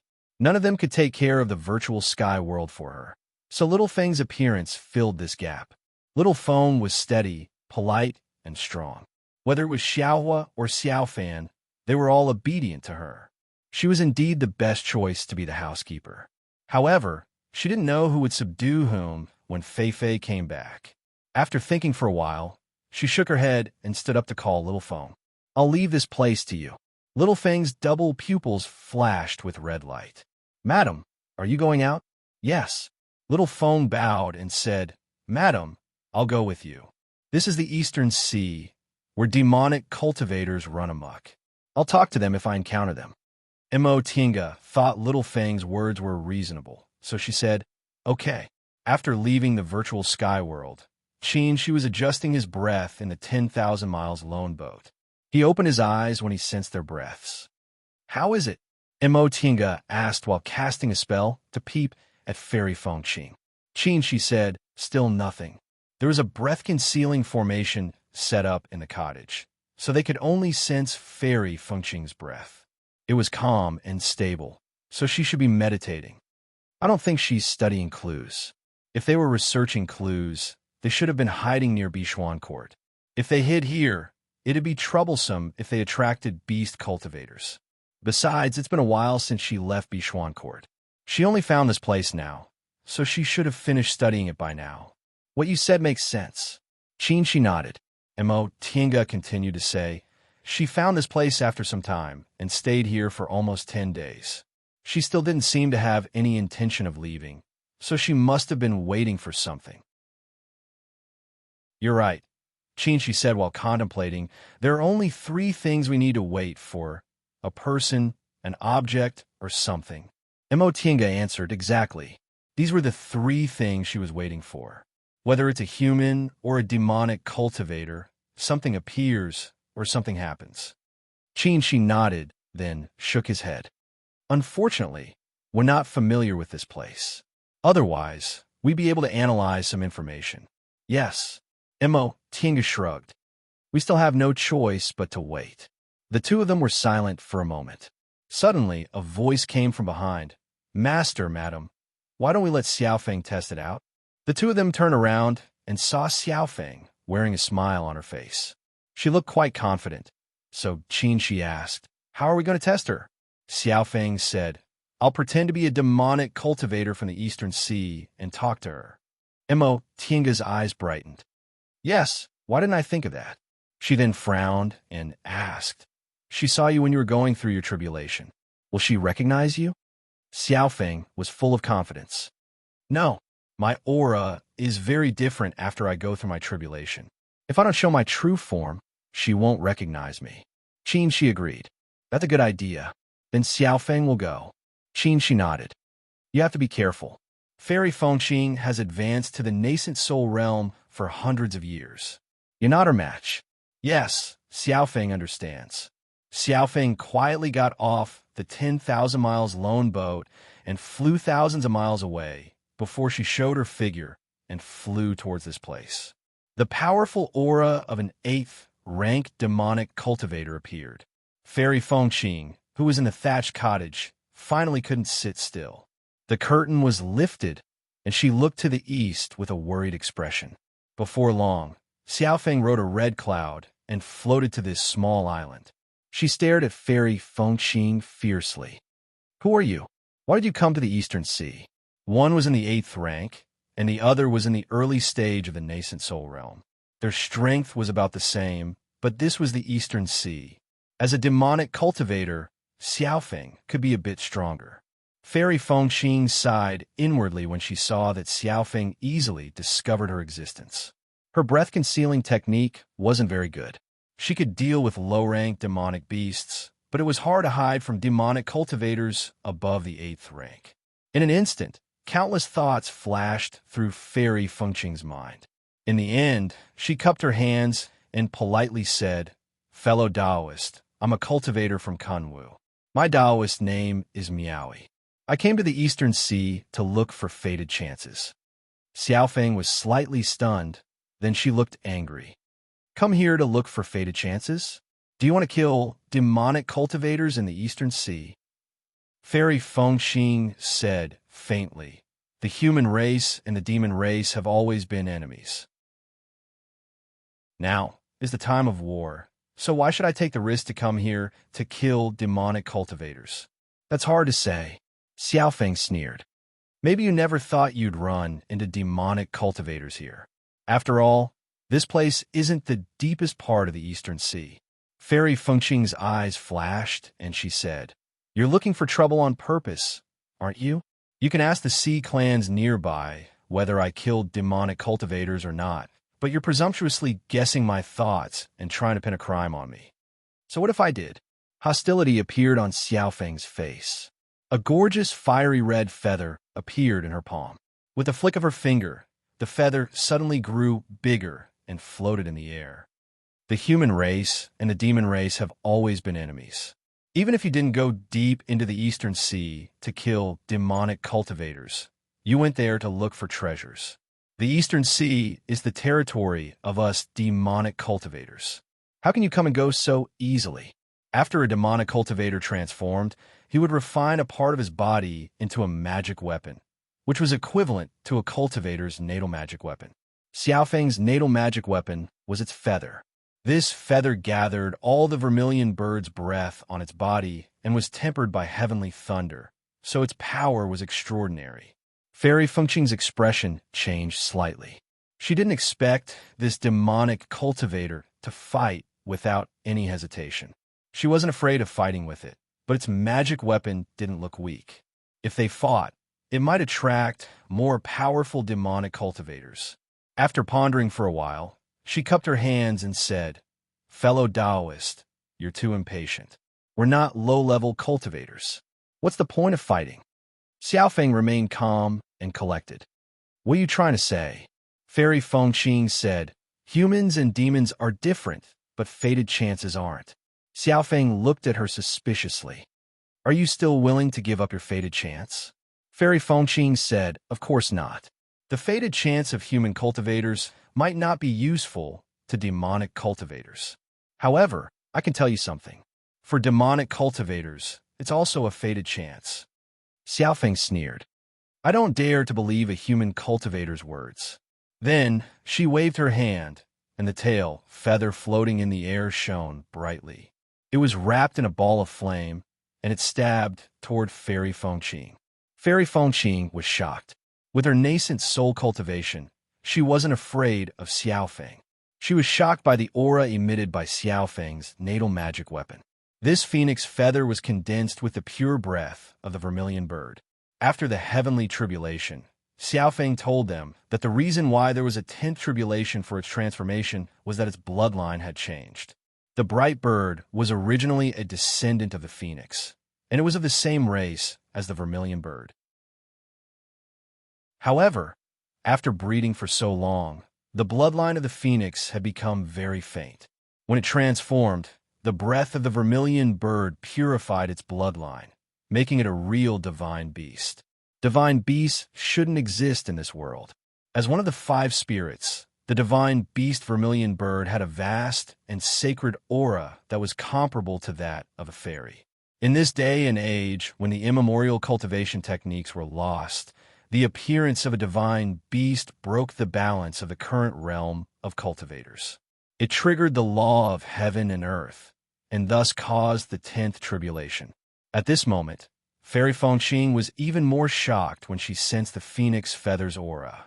This demonic cultivator's cultivation was slightly lower than hers, but its aura was so powerful, and it was so sacred that she wanted to worship it. What was going on? Could it be that there was a descendant of a divine beast hidden in the depths of the East Sea? This kind of aura wasn't something that those so-called descendants, who had a minuscule amount of divine beast bloodline, could possess. As she thought about this, the phoenix feather arrived in front of her in the blink of an eye, shining with an extremely bright light. Asterisk, asterisk, asterisk outside. Little Feng and Fairy Fengqing were fighting fiercely. Inside the 10,000-ly lone boat, Mo Tinga asked Qin Shi, what does she mean? Why didn't she tell us her real name? Qin Shi said, she's probably looking for a very big, fated chance, so she doesn't want people to know her real name. Otherwise, once it gets out, her situation will be very worrying. But she told us Senior Marshall's sister Miaoi's name. Mo Tinga said angrily, looking very displeased. Qin, she shook his head helplessly. This Fairy Fengqing is about the same age as Senior Marshall's sister Miaoi, but Senior Marshall's sister Miaoi's aptitude is outstanding. She's popular, and her realm advancement is much faster than Senior Marshall's sister Miaoi's. In the past, Fairy Fengqing didn't seem to care, but now, I'm afraid she has resentment in her heart. If she didn't want to leave her name, she could have used an alias like Mo Tinga, but Fairy Fengqing didn't. She deliberately told them Lord Taoist Miaoi's name. They wouldn't believe it if they said it was unintentional. Outside the longhouse, Little Feng and Fairy Fengqing were fighting back and forth. The spiritual aura was turbulent, causing raging waves and surging clouds. Fairy Fengqing cultivated the fire lotus technique, while Little Feng was a divine beast with fire attributes. The two of them fought on the sea, so their strength was weakened. Although Fairy Fengqing's methods were brilliant, Little Feng's vermilion bird flame was of a higher level, so she couldn't do anything to it for a while. However, the commotion here had already caused the sea beasts to hide. If this dragged on for a while, higher-level beast cultivators would probably come. While Fairy Fengqing was thinking about this, Red Lotus blocked the phoenix feather and shouted, "Fellow Taoist, it's not easy for the beast race to cultivate. Do you really want to hurt both of us?" Little Feng's figure came to a halt. Fairy Fengqing took the opportunity to say, "Fellow Taoist, you must have advanced to the 8th rank not long ago, right? Although our realms are the same, our strengths are different. If I make up my mind, it won't be difficult for me to injure you." Hearing those words, Xiao Feng revealed a hesitant expression. "Although we're not from the same clan, we don't have any deep hatred. Why do we have to fight to the death?" After a while, Little Feng finally waved her hand and took back her phoenix feather. Fairy Fengqing heaved a sigh of relief and also called back her red lotus. "How should I address you, fellow Taoist?" Fairy Fengqing asked. Little Feng said, "I'm a descendant of the phoenix. You can call me Lord Phoenix." Fellow Taoist Lord Phoenix. Fairy Fengqing felt strange. Her name was Fengqing, but this beast cultivator called her Lord Phoenix. Why did it sound like he was taking advantage of her? Little Feng cast a sidelong glance at her. "Fellow Taoist, although I'm not strong enough to fight with you, it won't be difficult for me to escape. As for you, if you're besieged by beast cultivators, not only will your plan be in vain, but you'll also lose your life if you're not careful." It put on a fake smile. "Do the benefits you just mentioned still count?" Fengqing fell helpless and said, "Of course." Chapter 593. Fairy Feng Qing waved her hand and laid down a soundproof enchantment. She said solemnly, "Fellow Taoist Phoenix Lord, the information I'm telling you might be a great opportunity for you demon cultivators. You must sign a contract with me, and you cannot go back on your word." A heart demon oath was useless to Yao cultivators. Between humans and Yao, a relationship could only be established through a contract, such as a master recognition contract or a subordinate contract. Xiao Feng replied without hesitation, "Sure, but you must swear not to deceive me." Fairy Feng Qing paused and quickly said, "Of course." The human and the demon cautiously swore an oath and signed a contract. Fairy Feng Qing was in a passive position, so she took the initiative to make a heart demon oath. "I, Xianxing School's cultivator Miaoi, swear by my heart demon that as long as fellow Taoist Phoenix Lord abides by her promise, I'll tell her about a fated chance or treasure without any deception. If I violate this oath, my cultivation will no longer be able to advance. I will be haunted by my inner demons, and I will die." Fairy Feng Qing then looked at Xiaofeng. "Fellow Taoist, I've already made a heart demon oath. What about you?" The corner of Xiaofeng's mouth twitched secretly, but she did not reveal anything on her face. She said lightly, "Let's sign the contract now." As it finished speaking, its body lit up with a red light. Within the light, there seemed to be some mysterious runes appearing one by one. Finally, everything calmed down, and the runes turned into a small ball of light that floated in the air. Little Feng looked at Feng Qing and said calmly, "Fellow Taoist Miaoi, leave your divine sense imprint on it, and it will be considered a success." Fairy Feng Qing carefully extended her divine sense and touched the ball of light. After confirming that the contents were correct, she left an imprint and retracted it. The ball of light lit up, which meant that the contract had taken effect. Little Phoenix waved its sleeves, and the ball of light flew back to it. It turned into a clear light and returned to its body. "Fellow Taoist, please speak." Fairy Feng Qing's eyes flickered, and she said in a low voice, "Since fellow Taoist Phoenix is a demon cultivator of East Sea, do you know anything unusual about this place?" Xiaofeng's expression did not change. She shook her head and said, "I'm not a monster cultivator from the Eastern Sea, and this is not the location of my immortal's cave, so I don't know." Fairy Feng Qing didn't suspect anything. She paused for a moment and began to slowly explain the reason. It all started from a month ago. The beast cultivators invaded, and the Eastern Sea region was in a state of emergency. Bishuan Court lost a lot of disciples, but in the end, they barely managed to block the beast cultivators with the power of the Great Mountain Protecting Formation. They then went to Tiandao sect to ask for help. At that time, Tiandao sect only had 2 nascent soul cultivators. Luda Quan was in charge of Tiandao sect's Great Mountain Protecting Formation, so Fairy Feng Qing went to the Eastern Sea to guard Bishuan Court and block the breach in the sect's defense created by the beast cultivators. After Fairy Feng Qing arrived at Bishuan Court, she managed to stabilize the situation very quickly. Fairy Feng Qing was a nascent soul cultivator, so Bishuan Court, whose highest cultivation level was only in the core formation realm, didn't dare to slight her in the slightest. Aside from the 7th floor of the Dao Achieving Pagoda, all of Bishuan Court's important places were open to Fairy Feng Qing. Tang Shun even offered her a bunch of valuable gifts to thank her for her help. In this batch of gifts, Fairy Feng Qing found an item, a gray transparent stone. This stone didn't have any spiritual energy, but it had a mysterious calming power that could stabilize one's mind. There were many methods to calm one's mind in the cultivation world, such as formations, talismans, and medicinal pills. All of them had finished products that could calm one's mind. Some people even refined magic weapons, magic tools, and so on that could calm one's mind. These things naturally weren't as important as things used in fights of magical power, but they were still indispensable. Most people had 1 or 2 of them. Treasures that naturally calmed one's mind were mostly made of special materials, so they contained natural formations. These kinds of formations might have been discovered or hadn't been discovered yet. If they hadn't been discovered yet, they were incomparably valuable. Among the various kinds of naturally calming treasures circulating in the market, most of them had already been thoroughly studied, so their value was average. This stone Bichuan court offered was the latter type. Fairy Fengqing discovered that this object was made of a special material. Even with her knowledge as a nascent soul cultivator, she couldn't recognize it.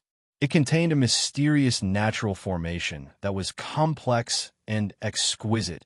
It seemed to contain some kind of wonderful sacred aura. She knew she'd encountered a real treasure. If this object was returned to the sect and the sect's formation master extracted its formation, it would be of great benefit to the sect. She never expected that this small Bichuan court, which couldn't even be considered a medium-sized cultivation group in Kunwu, would actually have such a treasure. It seemed the Eastern Sea wasn't as barren as Kunwu cultivators thought. Fairy Fengqing asked about this object's origin, but no one in Bichuan court knew about it. It was Ingenie who found a record for her. This object belonged to the 10th generation head elder of Bichuan court. After the elder passed away, he offered all his possessions to the sect, so this object became a collection in the sect's storeroom.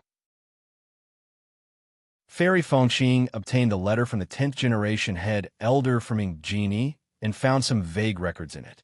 When the 10th generation head elder was young, in order to find a fated chance to form her gold core, he went deep into the Eastern Sea to look for beast cores that could help him form his gold core. She searched the Eastern Sea for more than half a year and encountered countless dangers. Along the way, she once found an abnormality in a sea area and picked up this gray stone. After that, she only used it to calm her mind when she cultivated and didn't pay much attention to it. However, Fairy Fengqing found something that moved her in the few sentences about the abnormalities recorded in the book. On the surface of the sea on the side of the island, there was a faint glow. I followed the light and went to the bottom of the sea. I saw a gray stone hidden in a rock with a faint glow. The head elder put the object away and examined it carefully. She found something strange about the surroundings. There seemed to be faint spiritual aura fluctuations. After searching for a long time, she found several damaged magic weapons. Fairy Fengqing said, "This person's cultivation level is low and her knowledge is shallow." As soon as I saw those damaged magic weapons, I knew they were left by a deification cultivator, but she thought they were left by a predecessor of the sect. Xiaofeng looked indifferent. What does that have to do with me? What use are human cultivators' belongings to us beast cultivators? Fairy Fengqing stretched out her hand, holding a gray, slightly transparent stone between her fingers. "If I say this object is Qilin bone, will you believe me?" Xiaofeng was shocked. "What did you say?" Fairy Fengqing played with the stone in her hand and cast a sidelong glance at Xiaofeng. In Kunwu, there's a spiritual beast sect that specializes in beast-taming techniques. The mount of their founder is said to be a Qilin. Xiaofeng said without hesitation, "That's impossible. Divine beasts have long disappeared. At most, it's a spiritual beast with Qilin blood, just like me." "Probably." Fairy Fengqing didn't want to argue with her and continued to say, "After tens of thousands of years, even if beast cultivators have a long lifespan, that Qilin should have passed away. After it passed away, spiritual beast sect refined its bones into a magic weapon called the Qilin Cauldron. I was fortunate enough to see it. Previously, I always felt its aura was familiar, but later, I remembered it was very similar to the Qilin Cauldron's aura, and it was a bit purer." Xiaofeng's eyes flashed. "Could it be that you're willing to give this Qilin bone as a gift?" Fairy Fengqing shook her head. "Of course not. I told you it's a piece of news." She continued to say, "During those days, I looked through Bichuan court's ancient records and inquired about some legends about the Eastern Sea.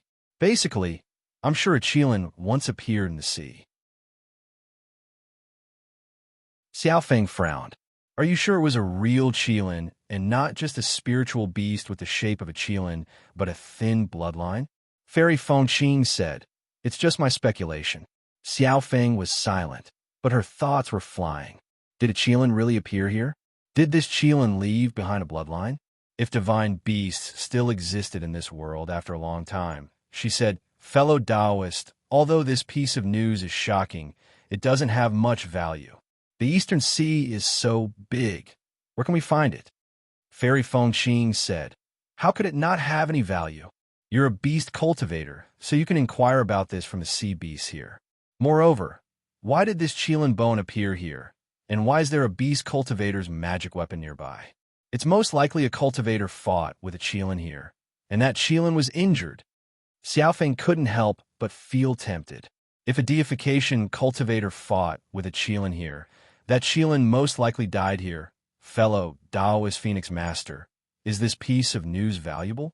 Fairy Fengqing saw that she was moved, so she smiled and asked.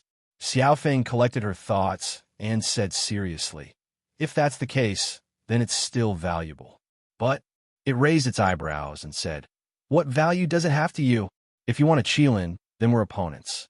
Fairy Fengqing said indifferently, I'm naturally more interested in deification cultivators. A Qilin might have died here, and so might a deification cultivator. If we can obtain a deification cultivator's relic, it'll be a great opportunity for us nascent soul cultivators. If that's the case, why didn't you go look for it, but stayed here instead? Fairy Fengqing explained that cultivator's notes said that we can only reach the place she mentioned at a special time.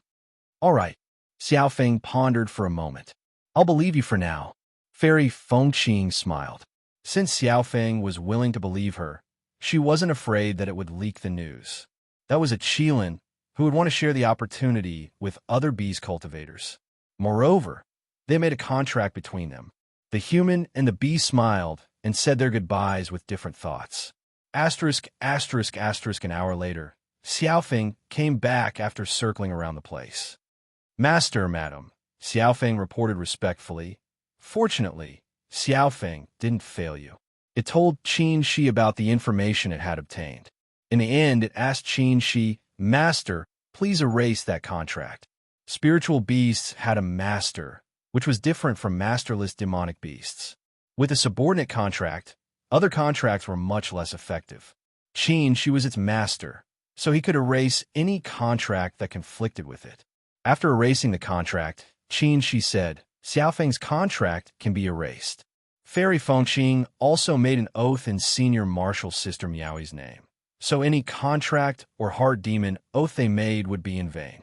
Mo Tiange smiled and said, Xiaofeng didn't tell the truth. How much of Fengqing's words are true? Qin Shi said, the hardest thing to distinguish between lies and lies is that they're half true. In my opinion, the background of what Fengqing said is mostly true, but the details are false. Mo Tiange was confused. You mean, there might be a Qilin, but it's not like what Fengqing said? Probably. Once Fairy Fengqing returned to the house, Qin Shi said, at least we know why she stayed here. Chapter 594. A Qilin once appeared in the East Sea and fought against a deification cultivator. Several damaged magic weapons and a piece of Qilin bone were found at the bottom of the sea as proof of that battle. Whether what Fairy Fengqing said was true or not, there must be something to gain from it.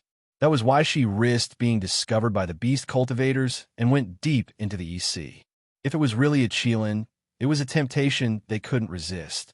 Over the years, they encountered the Azure Dragon, Vermilion Bird, and White Tiger temples. The power of these three spirits was obtained by Qin Shi, Mo Tiange, and Fei Fei, respectively. They also knew the location of the Black Tortoise Temple. The only thing they lacked was the Qilin. Mo Tiange had a hunch that gathering the power of the five spirits would be a great harvest. They originally planned to go to the Black Tortoise Temple to look for clues about the Qilin. Now that they heard this news, they naturally couldn't let it go. After discussing with Qin Shi, they agreed that they would continue to monitor Fairy Fengqing, while Little Phoenix would go to inquire about the information. There were demonic beasts all around. They couldn't communicate with them, but Little Phoenix could. Little Phoenix gladly obeyed. It took the magic weapon Qin Shi gave it, hid its traces, and quietly left the canoe. Asterisk, asterisk, asterisk, after flying thousands of miles away from the range of Fairy Fengqing's divine sense. Little Phoenix stopped in midair and scanned the area with its divine sense. It confirmed that there were many sea beasts around, including several 6th or 7th rank ones. It shook its body and showed its true form. After being tempered by the heavenly thunder and completely absorbing the vermilion bird's breath, Little Phoenix's appearance changed. Gorgeous feathers grew out of its bare body. The fiery red light was the purest color of flames. There were countless tiny flames burning on its feathers, making it look like a phoenix made of flames. Little Phoenix raised its head and let out a phoenix cry, spreading in all directions with endless power. Whoosh, whoosh. Along with Little Phoenix's cry, waves appeared on the calm sea. Many sea beasts panicked at first, then gathered together, and finally swam upstream one after another, popping their heads out of the sea. Seeing Little Phoenix, they were first shocked, then horrified, and finally worshipped it. For demonic beasts, bloodline was their most essential characteristic. There were differences between demonic beasts with high and low cultivation levels, and there were even more differences between demonic beasts with low and noble bloodlines. Noble bloodlines meant a high starting point, fast progress, superior aptitude, and early spiritual wisdom. It was very difficult for a small fish with the lowest bloodline to become a demonic beast, but the noblest 5 spirits were born with 5th or 6th rank cultivation levels. Worship of bloodlines was deeply engraved in demonic beasts' blood. Even if their cultivation levels were higher, they wouldn't dare to fight against low-level demonic beasts with noble bloodlines. But now, a phoenix had appeared in front of these sea beasts whose bloodline was neither too low nor too high. Its beautiful figure, pure aura, and powerful aura all brought them a deep shock. The level 6 killer whale unconsciously let go of the jellyfish, and the bloody jellyfish fell from its mouth, falling into the sea. Dragon, Yang Yang Sea. Killer whale of the Sioux, brother tiger. A giant clam floated towards it. What is this? Mythological beast. This is a mythological beast. A seal raised its head and roared in beast language, attracting several 6th and 7th rank sea beasts to swim towards it. Dragon? Is Phoenix dragon such a powerful aura? If it's not a divine beast, then what is it? The seal was convinced. It swam forward and bowed its huge head to Xiaofeng. Honorable divine monarch, leopard star of the seal clan greets you. Xiaofeng lowered her gaze and proudly nodded her head, but she did not even make a sound. At such a close distance, the seal felt an even greater pressure. It hadn't reached the 8th rank yet, so its spiritual intelligence wasn't high. Moreover, as a demonic beast, it relied on its instincts to act. It already believed without a doubt that Xiaofeng was a genuine mythological beast. My lord, under the pressure, Seal braced himself and said, ever since the world changed, the divine lords have all ascended to the spiritual realm. Did my lord descend from the spiritual realm? Xiaofeng snorted softly and said, I am the descendant of the divine monarch, and I have stayed in the human world. The seal recalled that not long ago, when the world changed, the East Sea and the South Sea were connected. Then, wasn't the South Sea's monarch the Qilin clan? Although the divine beasts had long passed away, those descendants with impure bloodlines did not have the qualifications to ascend to the spiritual realm. They could only stay in the human world, unless one day they broke through the shackles of their bloodline and were reborn. Only then would they have the possibility of ascending to the spiritual realm. However, after millions of years, the bloodline of the divine beasts had become thinner and thinner. It was difficult for these descendants of the divine beasts to even maintain the appearance of the divine beasts, let alone purify their bloodline and become true divine beasts. Thinking of this, the seal admired this divine monarch even more. Under such circumstances, he could actually cultivate the pure aura of a divine beast and evolve his bloodline into a true divine beast. This divine monarch was really amazing. The seal was in awe and said respectfully, My lord is truly a role model for my Yao clan. Leopard Star admires you greatly. Why did you come here?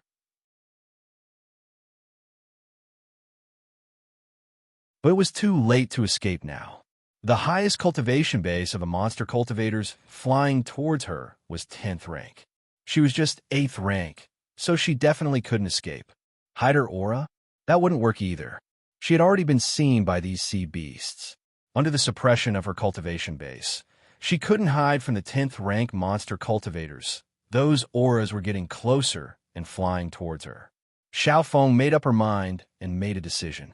Since she couldn't escape, she might as well face them directly to avoid bringing trouble to her master.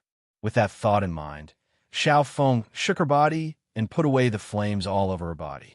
She turned into a human and stepped on a burning phoenix feather, waiting for the arrival of those monster cultivators. Soon, a conveyance light appeared in the sky. It was mostly blue and white, accompanied by a powerful aura, and instantly appeared in front of her.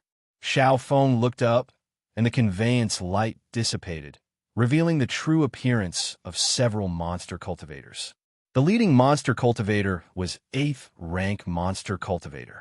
He wore a blue robe and looked to be in his late 20s. He had a handsome face and an arrogant expression. Behind the blue-robed monster cultivator stood 6 monster cultivators of different appearances. There were 2 10th rank monster cultivators, 3 9th rank monster cultivators, and 1 8th rank monster cultivator. Xiaofeng keenly sensed that the blue-robed monster cultivator had a pure and deep aura of water and earth. Its grade was extremely high. Although it couldn't compare to her vermilion bird aura, it was equally vast and boundless. Xiaofeng was surprised. Could this person also be a descendant of an ancient divine beast? The blue-robed monster cultivator's gaze fell on Xiaofeng, and his eyes flashed with amazement. Xiaofeng's human form was indeed beautiful, but what was more unique was her mysterious double pupils and the aura that seemed to be burning all over her body. She was a descendant of a divine beast. After a moment of surprise, the blue-robed monster cultivator raised his hand and said politely, "Greetings, fellow Taoist." After Xiaofeng returned the greeting, he asked, "Fellow Taoist, you should be a fire tribute monster cultivator. Why did you come to the South Sea?" Xiaofeng blinked her eyes and said, "South Sea? Isn't this the East Sea?" The blue-robed monster cultivator paused for a moment, then smiled. What fellow Taoist said isn't wrong. Not long ago, the world changed, and the East Sea and the South Sea were connected, so this place is both the South Sea and the East Sea. I see. Xiaofeng looked like she suddenly understood. No wonder I felt strange coming to the East Sea this time. She paused for a moment, then looked worried. "Oh no, don't tell me," the blue-robed monster cultivator hurriedly asked. "Fellow Taoist, why did you come here? Perhaps I can be of help." Seeing that Xiaofeng was looking at him hesitantly, he raised his hand and said with a smile, "I'm Xuanri from the Qilin clan. My father is the South Sea sovereign." Xiaofeng's heart skipped a beat. Xianyuem monster monarch, who besieged Bishuan court, was the South Sea second prince. This person's name was Xuanri, and he was also the son of the South Sea sovereign. Could he be the eldest prince? For a moment, countless thoughts flashed through her mind, but her expression did not change. "So, what's the Black Sun Monster Lord? I'm from the Phoenix race, and my title is Lord Phoenix. Fellow Taoists can just call me Xiaofeng." The monster cultivators were shocked to hear that, and the Black Sun Monster Lord took a long time to come back to his senses. He smiled extremely warmly. "So it's fellow Taoist Xiaofeng. No wonder your divine beast aura is so pure. When I saw you just now, I thought you were a divine beast." He was much more sensitive than these low-level sea beasts. Although Xiaofeng's vermilion bird aura was pure, her aura was not strong enough. If she was a real divine beast, even if she was just at the 8th rank, her superior divine beast aura was enough to make the monster cultivators worship her. Xiaofeng's aura was very pure, but her aura was not much different from her father's. She should be cultivated and not a natural divine beast. Thinking of this, the Black Sun Monster Lord's heart moved. Could this fellow Taoist from the Phoenix race have some secret technique to purify her bloodline?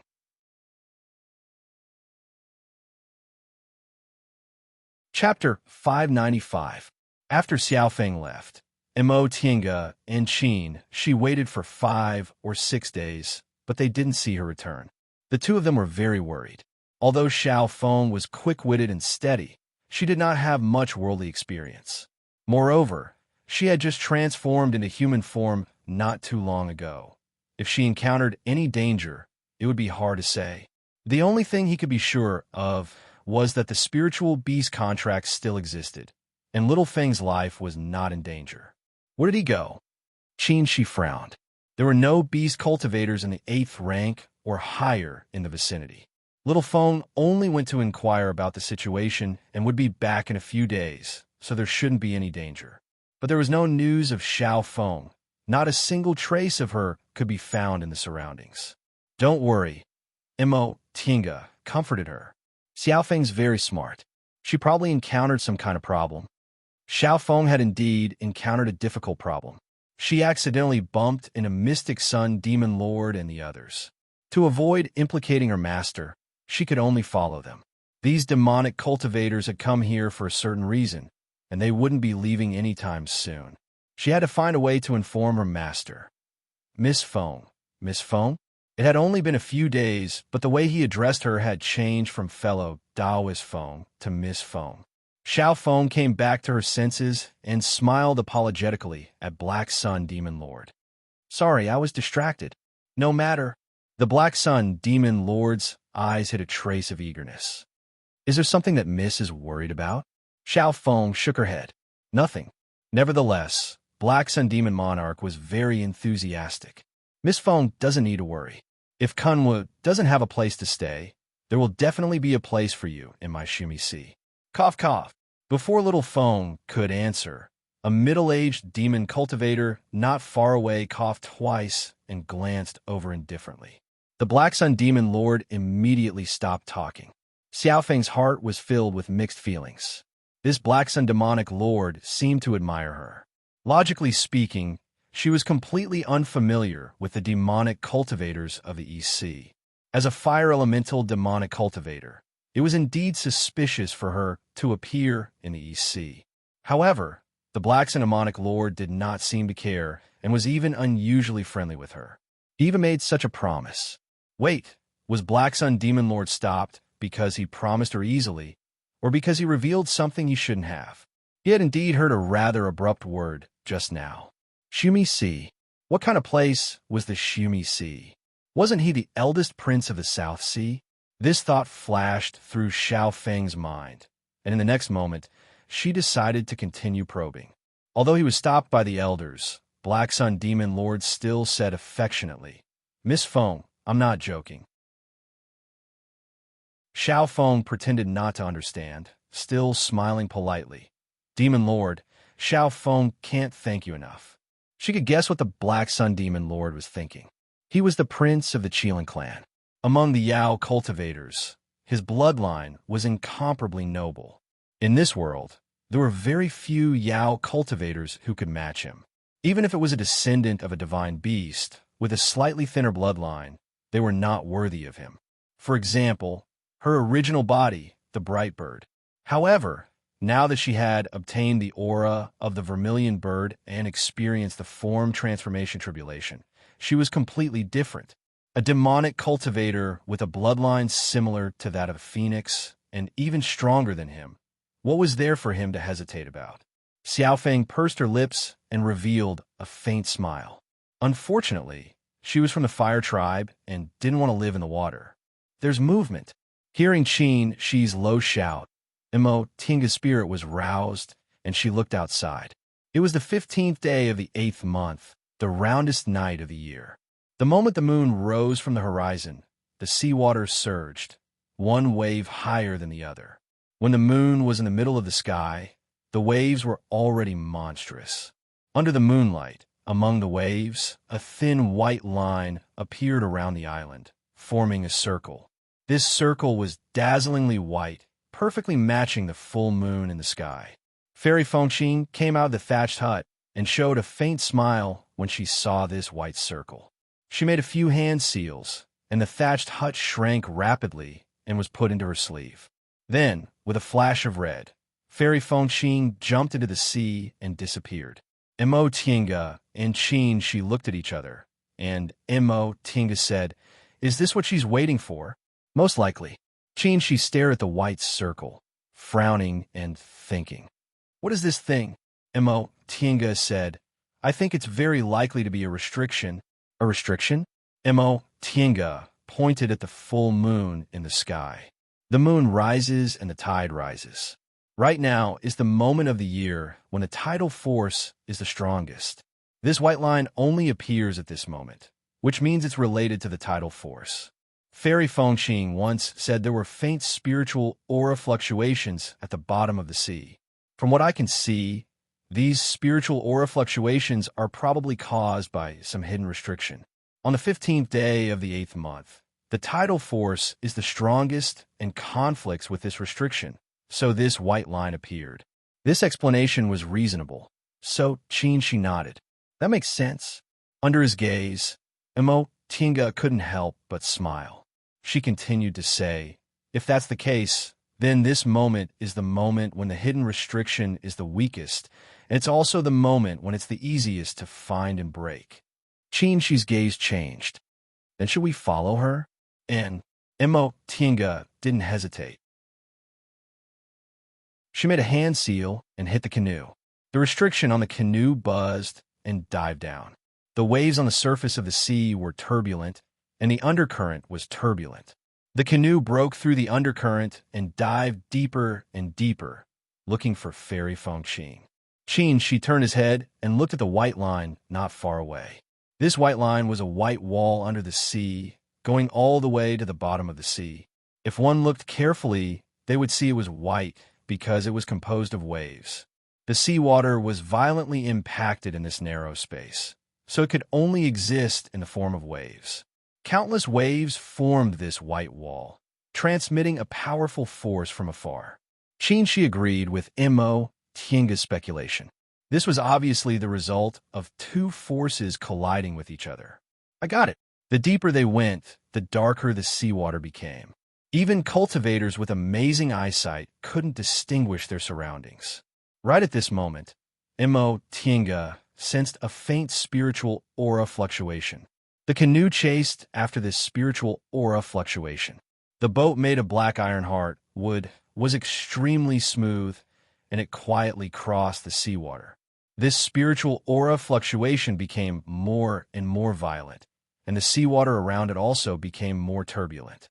The undercurrent was turbulent, and the power seemed to be tearing. In front of them, Fairy Fengqing made a hand seal to release a red lotus in order to deal with the turbulent current. At this moment, she was deep in the sea. She thought no one would discover her, so she no longer concealed her breath. She didn't know there were two tails following her. Fairy Fengqing kept diving. When her feet suddenly stepped on the seabed, she showed a puzzled expression. After thinking for a moment, she took out a lamp from her chinquan bag. The bean-like lamp flickered and swayed on the seabed, but it didn't go out. The surrounding seawater was so dark that there wasn't a trace of light, which looked very strange. Small fish swam over and swam around the lamp. They had long lost their eyes after living at the bottom of the sea for a long time, but they could still feel the faint heat from the lamp. Fairy Fengqing frowned. She waved the ribbon, and a powerful force swept towards a small fish. She originally thought the small fish would die under her sweep, but unexpectedly, these small fish only retreated several feet before they swam away again. Fairy Fengqing was very surprised. Although it was just a casual wave, she was a nascent soul cultivator, and these small fish were at most in the first rank. How could they be unscathed? She reached out and caught a small fish. She looked left and right, but didn't see anything special, so she had to throw the small fish away in confusion and continue to look for the source of the spiritual aura fluctuation. The spiritual aura fluctuation was the strongest at the bottom of the sea. Fairy Fengqing circled around the island several times, but couldn't find the source. Seeing that the tidal force was slowly receding, she anxiously continued to dive down.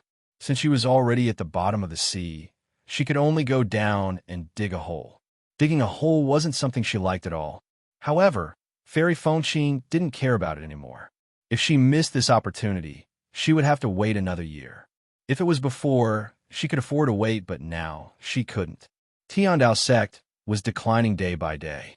In order to protect its authority, for nascent soul cultivators were sent outside, leaving only two early-stage nascent soul cultivators, her and Lu Dequan, to guard the sect. She couldn't stay outside for a long time. Thinking of this, she secretly clenched her teeth. If it wasn't for Xianxing School's strong rise in the past 100 years and the emergence of many talented people, how could Tiandao sect fall into this situation? Not to mention the ownership of the #1 cultivation group in the Celestial Pole, Xianxing School's behavior was really disgusting. They were obviously the #1 cultivation group, but they pretended they didn't want to fight for power and only sent half of their nascent soul cultivators to participate in the battle.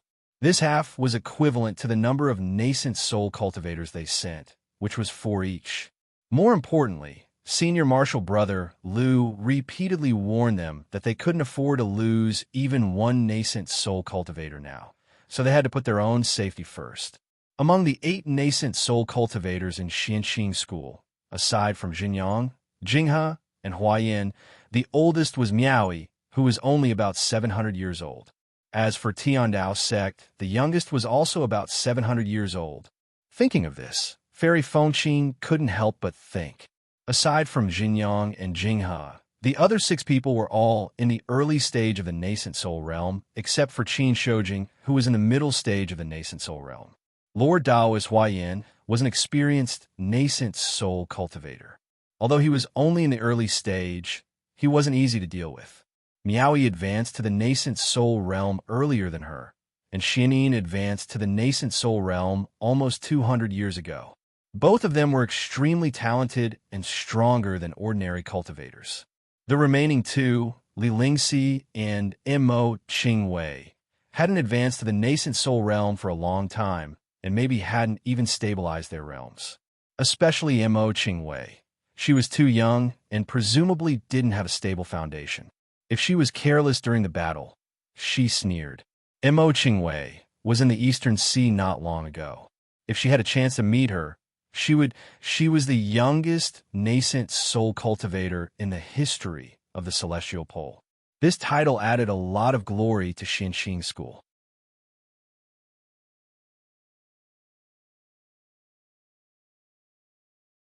Chapter 596. It was hard to imagine that a restriction would be placed at the bottom of the sea. Fairy Fengqin busied herself for a while, but the deeper she went, the weaker the spiritual aura fluctuations became. She could only give up. Where is it? Fairy Fengqin was confused. The undercurrents around her became calmer, and the tidal force was fading. If she couldn't find it, she could only go back to Tiandao sect first and come back later. However, the current situation was tense. She didn't know if she would have another chance in the future. What should I do? What should I do? Fairy Fengqin muttered to herself. As time passed, and the undercurrents gradually subsided, she became more and more anxious. All of a sudden, she shouted, "Senior, would you rather let the treasure be covered in dust than give it to your descendants?" Upon hearing Fairy Fengqin's voice, Mo Tinga turned around and said with a smile, "She's really interesting. Will the restriction appear automatically if I shout?" Qinshi was about to laugh, but his smile froze on his face. A rumbling sound came along the sea. It was dull but clear, as if a door that had been closed for a long time was opened, and the aura of another world filled the air. The 2 of them turned their heads in the direction of the voice, only to see that the previously quiet island suddenly began to shake, and an incomparably clear fluctuation of spiritual energy spread out. No way. The 2 of them looked at each other in dismay. Fairy Fengqin was ecstatic. She hurriedly followed the spiritual aura fluctuation and found that the source of the fluctuation was on the island instead of the bottom of the sea. "It's really amazing," Fairy Fengqin praised and quickly swam up. Mo Tinga hastily operated the formation inside the 10,000-mile solitary boat to hide her traces. Fairy Fengqin had no idea she was being followed. Seeing that there was hope for a fated chance, she was so excited that she didn't have time to be on guard. The peace in the past month had lowered her vigilance. After returning to the island, Fairy Fengqing's divine sense slowly swept every inch of the island. When she chose this island as her temporary residence, she checked the island several times to make sure there was nothing wrong with it. However, even a nascent soul cultivator didn't find anything abnormal on the island with a circumference of 2 or 3 miles. This senior's means were really shocking.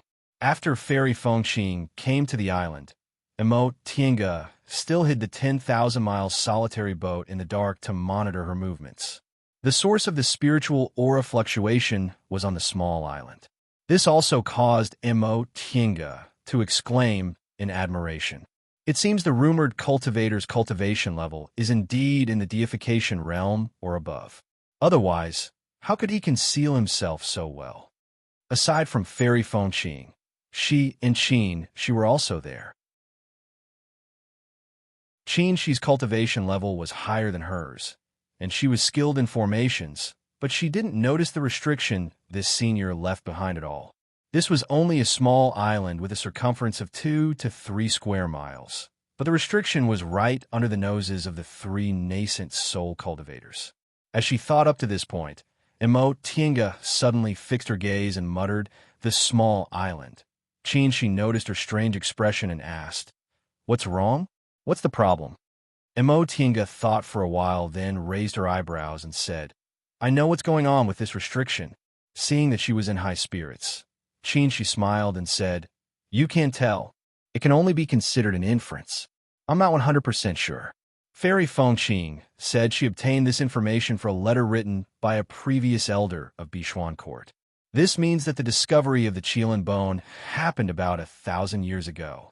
As for the legend of the Qilin, it can't be too late. Adding the two together, it's thousands of years. She paused for a moment, then looked at Qin Shi and said, "Thousands of years have passed, and the world has changed. When I went to look for my great ancestor's estate, I saw with my own eyes that many islands disappeared or shifted positions, especially this small island with a circumference of only a few square miles like this one. Even a slightly stronger storm could make it sink. But look at this small island. Why is it not only well preserved, but its position hasn't changed much after several thousand years?" Qin Shi said, "Since that senior set a restriction here, it's not strange for this small island to be exactly the same. That's what I'm talking about. It's impossible to set a large restriction on a small area, especially this restriction. It's practically integrated with the small island. Therefore, I speculate that this island is the restriction itself." "So what?" Qin Shi was puzzled. Emo Tiange smiled and said, "Since the whole island is a restriction, you can consider it a unique magic weapon." Qin Shi's eyes lit up. He understood what she meant. "You mean the whole island can be taken away?" Emo Tiange nodded lightly. "In theory, for a nascent soul cultivator, it wasn't difficult to take away such a small island." Qin Shi said, "Isn't that simple? If we can't crack it for now, we can take it away first." Right after he finished speaking, they heard a rumbling sound coming from the small island, followed by endless splashing sounds. The two of them turned their heads to look. They didn't know how Fairy Fengqing did it, but a pool slowly rose in the center of the small island. The pool wasn't big enough to swim and could probably only be used for bathing. The strange thing was that the whole pool was extremely clear. This small island was too small to form an independent water source. Logically speaking, a pool was also connected to the sea, so it couldn't be so clear. Fairy Fengqing stood by the pool and hesitated for a while. Suddenly, she made up her mind. She summoned her red lotus and jumped into the pool. Emo Tiange uttered an "huh" and said, "It seems this is the entrance." She could feel that the pool didn't have any restrictions. It was the only gap in the restrictions on the whole island. "Should we follow her?" "Let's wait first," Qin Shi said. "If we get too close, we'll be discovered by her. It's not time for us to show up yet." Emo Tiange answered with an "If they were discovered by Fairy Fengqing now, there would probably be two consequences. One was that they'd fight. The other was that Fairy Fengqing was afraid of their strength. So she feigned civility and looked for an opportunity to lead them to death. Either way, it wouldn't be good for them, so they'd better wait." After Fairy Feng Qing went down, she disappeared from their divine senses. No matter how they manipulated their divine senses, they couldn't trace her whereabouts. This restriction was indeed powerful. It was no wonder it hadn't been discovered even after such a long time. The two of them waited patiently for a while, but they didn't see any movement. However, Qin-Shi's divine sense was suddenly touched. Someone's coming. Qin-Shi frowned and added, it should be beast cultivators. More than 1/8 rank beast cultivator or above. Mo Tiange was surprised. This isn't the territory of 8th rank beast cultivators yet. Why are there beast cultivators here? She thought for a moment and said, could it be beast cultivators from the South Sea? Bishuan Court was already occupied by beast cultivators. In order to fight against cultivators from the Celestial Pole, the South Sea probably sent beast cultivators to guard Bishuan Court again. No matter what, we should hide first. Qin-Shi's expression became even more solemn. There's a 10th rank beast cultivator. A 10th rank beast cultivator? Mo Tiange was shocked. If it's a 10th rank beast cultivator, it's really not safe to hide outside. How about we also go into the pool? Wait. Qin-Shi felt something in his heart. It was Little Feng who sent him a voice transmission through thought. Master, the eldest prince of the South Sea, Xianri, has brought 6 subordinates here.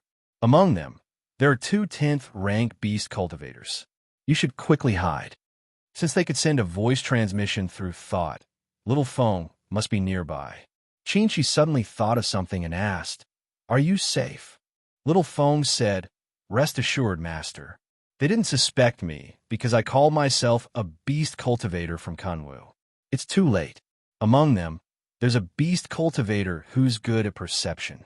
Even if you hide your breath, you can't hide from him. Hurry. All right, you have to be careful. If there's a chance, think of a way to escape.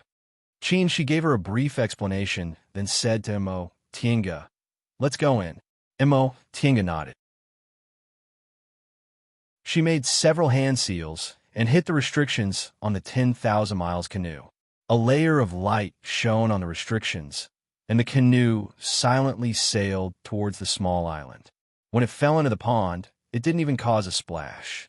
The moment they sank into the pool, their surroundings were instantly cut off. Their divine senses, sight, and hearing could no longer sense the island and the sea outside the pool. It was as if they had entered another world. Mo Tiange closed her eyes and sensed for a while. She then said with amazement, what a wonderful restriction. It actually isolated the inside of the restriction into another world. It's similar to the art of tearing space. No, this isn't just a restriction, it's a formation. Restrictions and formations came from the same source. The only difference was that formations were visible and comprehensive, while restrictions were invisible and independent. This restriction could actually create an independent space, so it could already be considered a formation. Yes, Qin-Shi nodded. Judging from this formation alone, its master must be extraordinary. By the way, why did you say wait just now? Qin-Shi answered, it's Xiaofeng. Xiaofeng is now with those beast cultivators.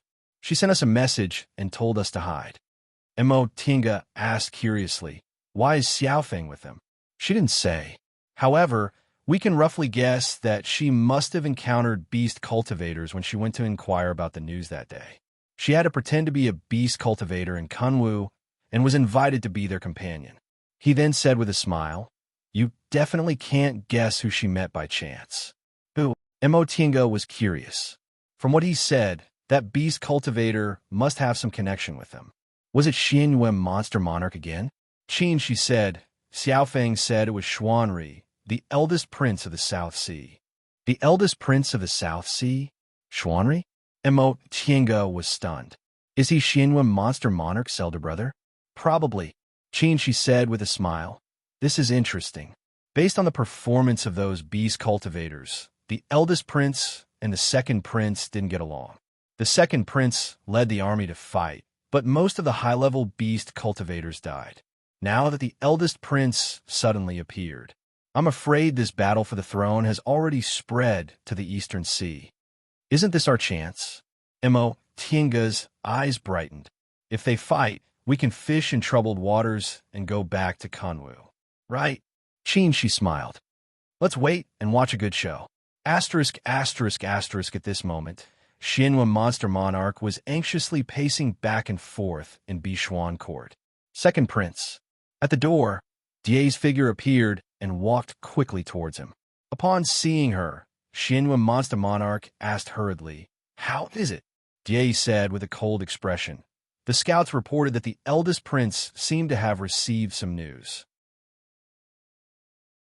He left Shumi Sea a few days ago and came to the Eastern Sea. What?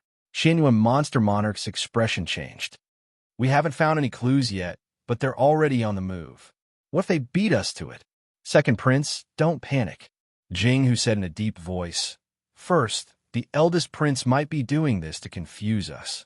Second, even if he really found that place, he might not succeed. We can't panic." Upon hearing what Jing Hu said, Xianwen Monster Monarch stood still and nodded calmly. Elder Jing is right.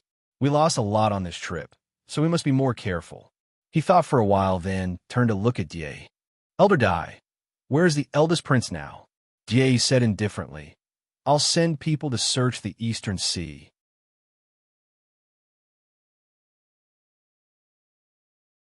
Chapter 597. Blue, white, black, and gold light flew over and stopped in the air above the island. Black Sun Demon Master scanned with his divine sense and was surprised. Why is there no movement?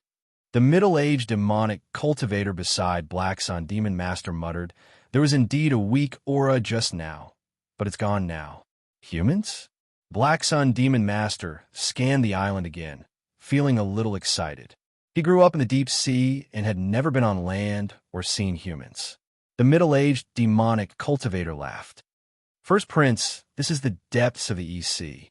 Humans won't come here easily. Besides, not long ago, the Second Prince led the army to attack the human sects along the coast. I think the human cultivators in this area must have been wiped out. Really? Black Sun Demon Master was a little disappointed. Thinking of Xianyu, he gnashed his teeth in hatred. Humph! That brat. Does he think he can win my favor by doing this? Didn't he see how many demonic cultivators above the 8th rank he brought with him?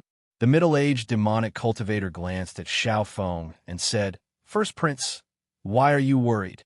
This task is of no benefit to you. If you win, it'll be a matter of course. If you lose, it'll ruin your image as a ruler. First Prince is the rightful heir of the South Sea, so you don't need to add to your achievements. Second Prince was forced to do this.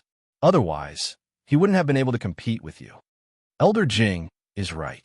The First Prince seemed to trust the middle-aged demonic cultivator very much. He calmed down after hearing this. The middle-aged demonic cultivator laughed again. Besides, if we can get to the treasure first, Second Prince's efforts will be in vain.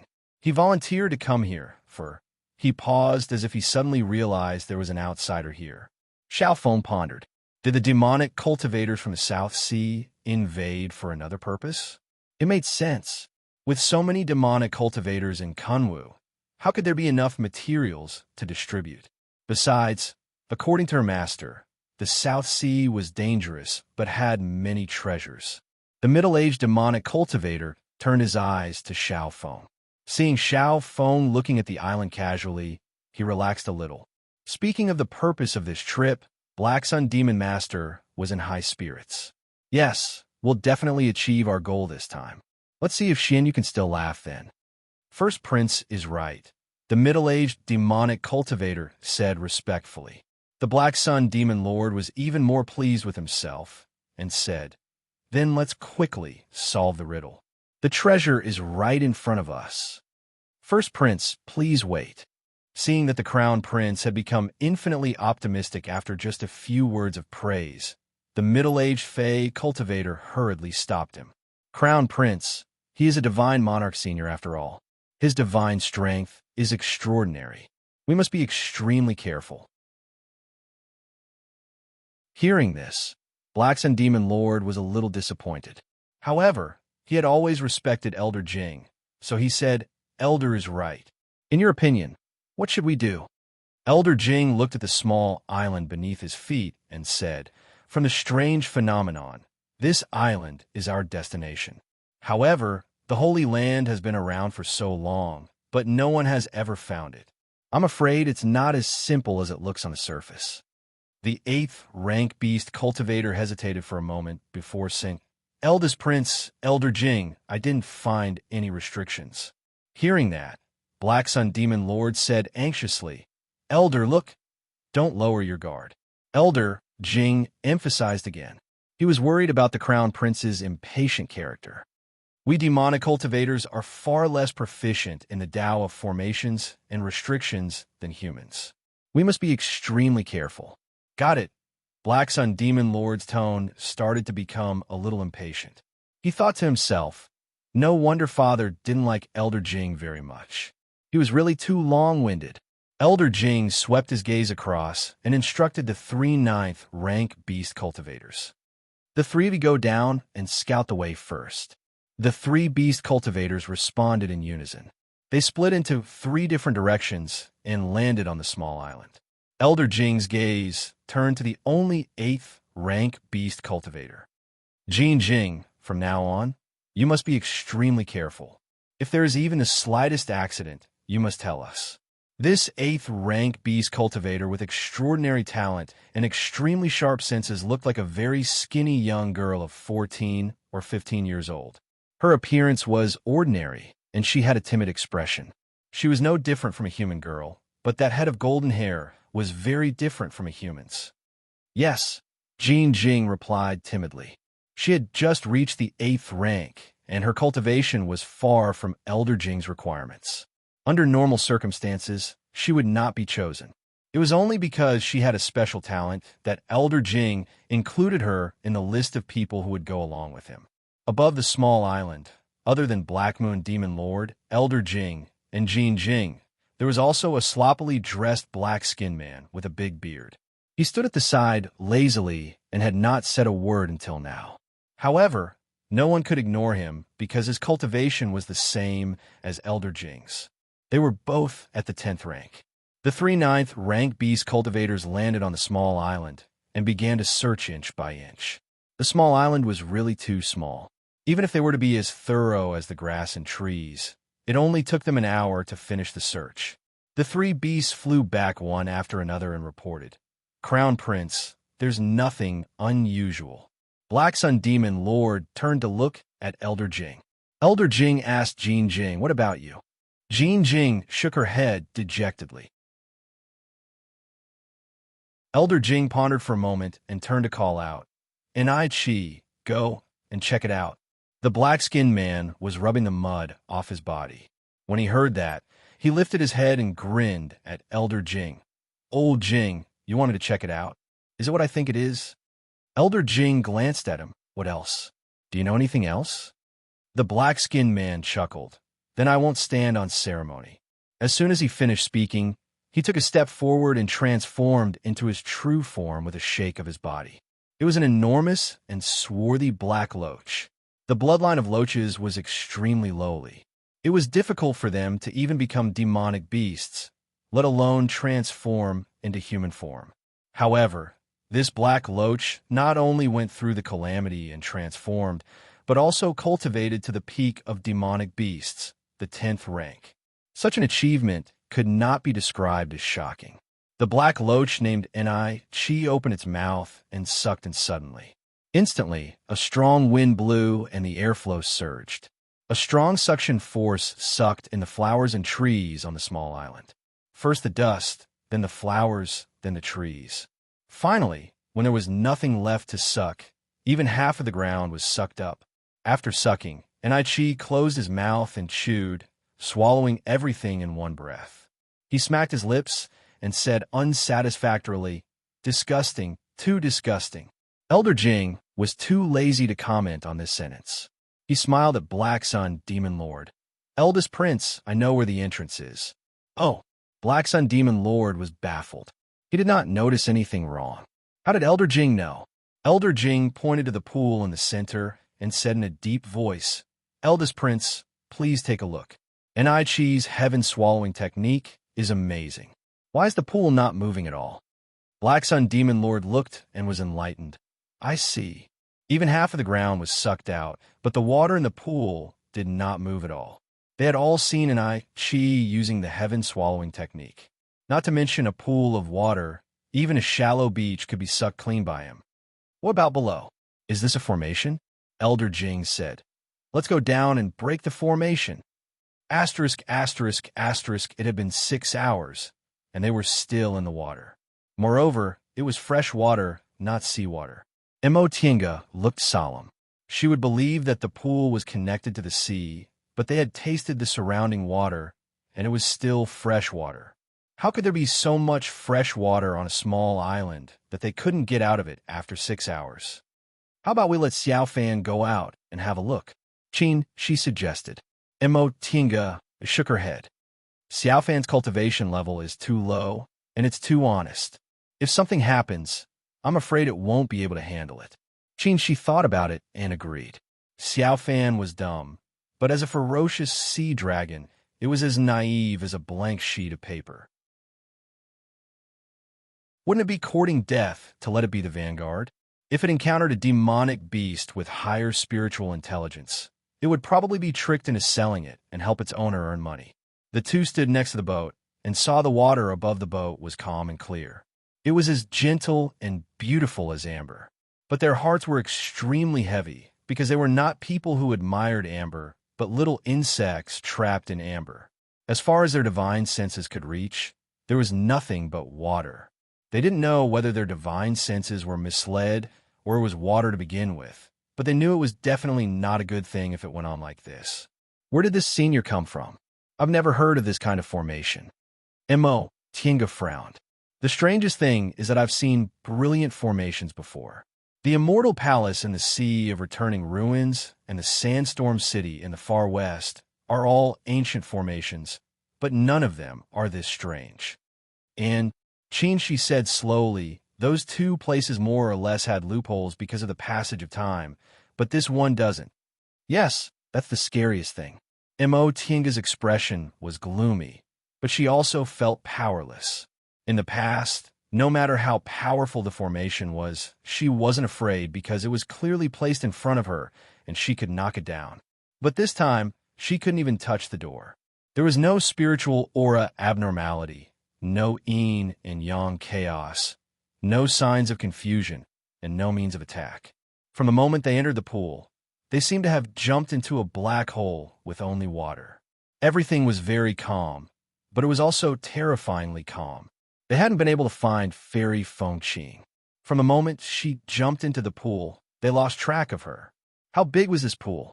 Even a nascent soul cultivator's divine sense couldn't find its edge. What should we do? Mo Tienga murmured.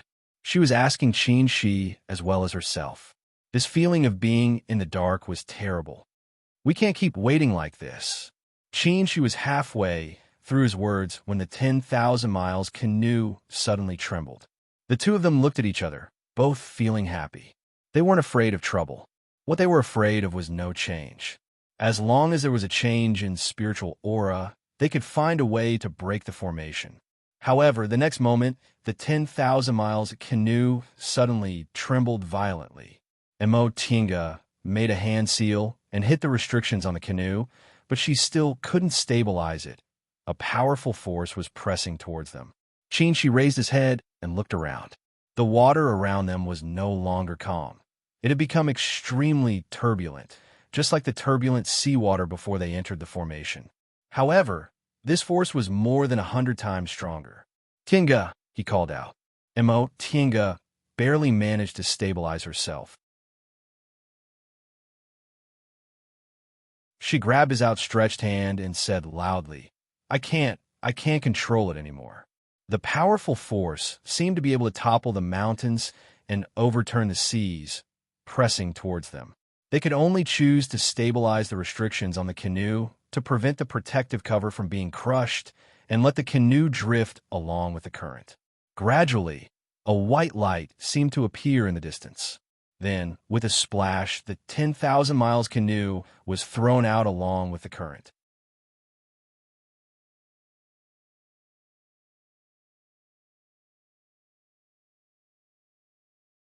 Chapter 598.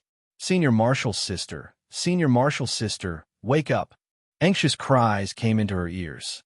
She struggled in the black void for a long time before she finally woke up.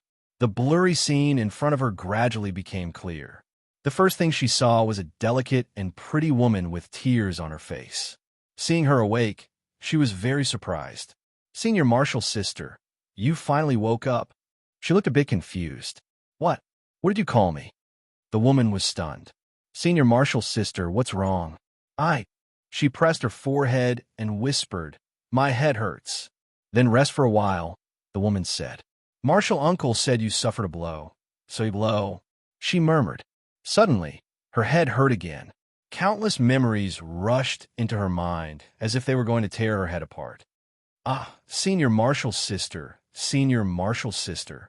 The woman panicked. Wait, I'll call someone. A moment later, a man and a woman rushed in. The woman shouted, Tienga, Tienga. As soon as the memories stopped pouring in, her headache disappeared. She raised her head and looked at the three people in front of her. The elegant middle-aged scholar was her father, and the beautiful young woman with a kind face next to him was her mother.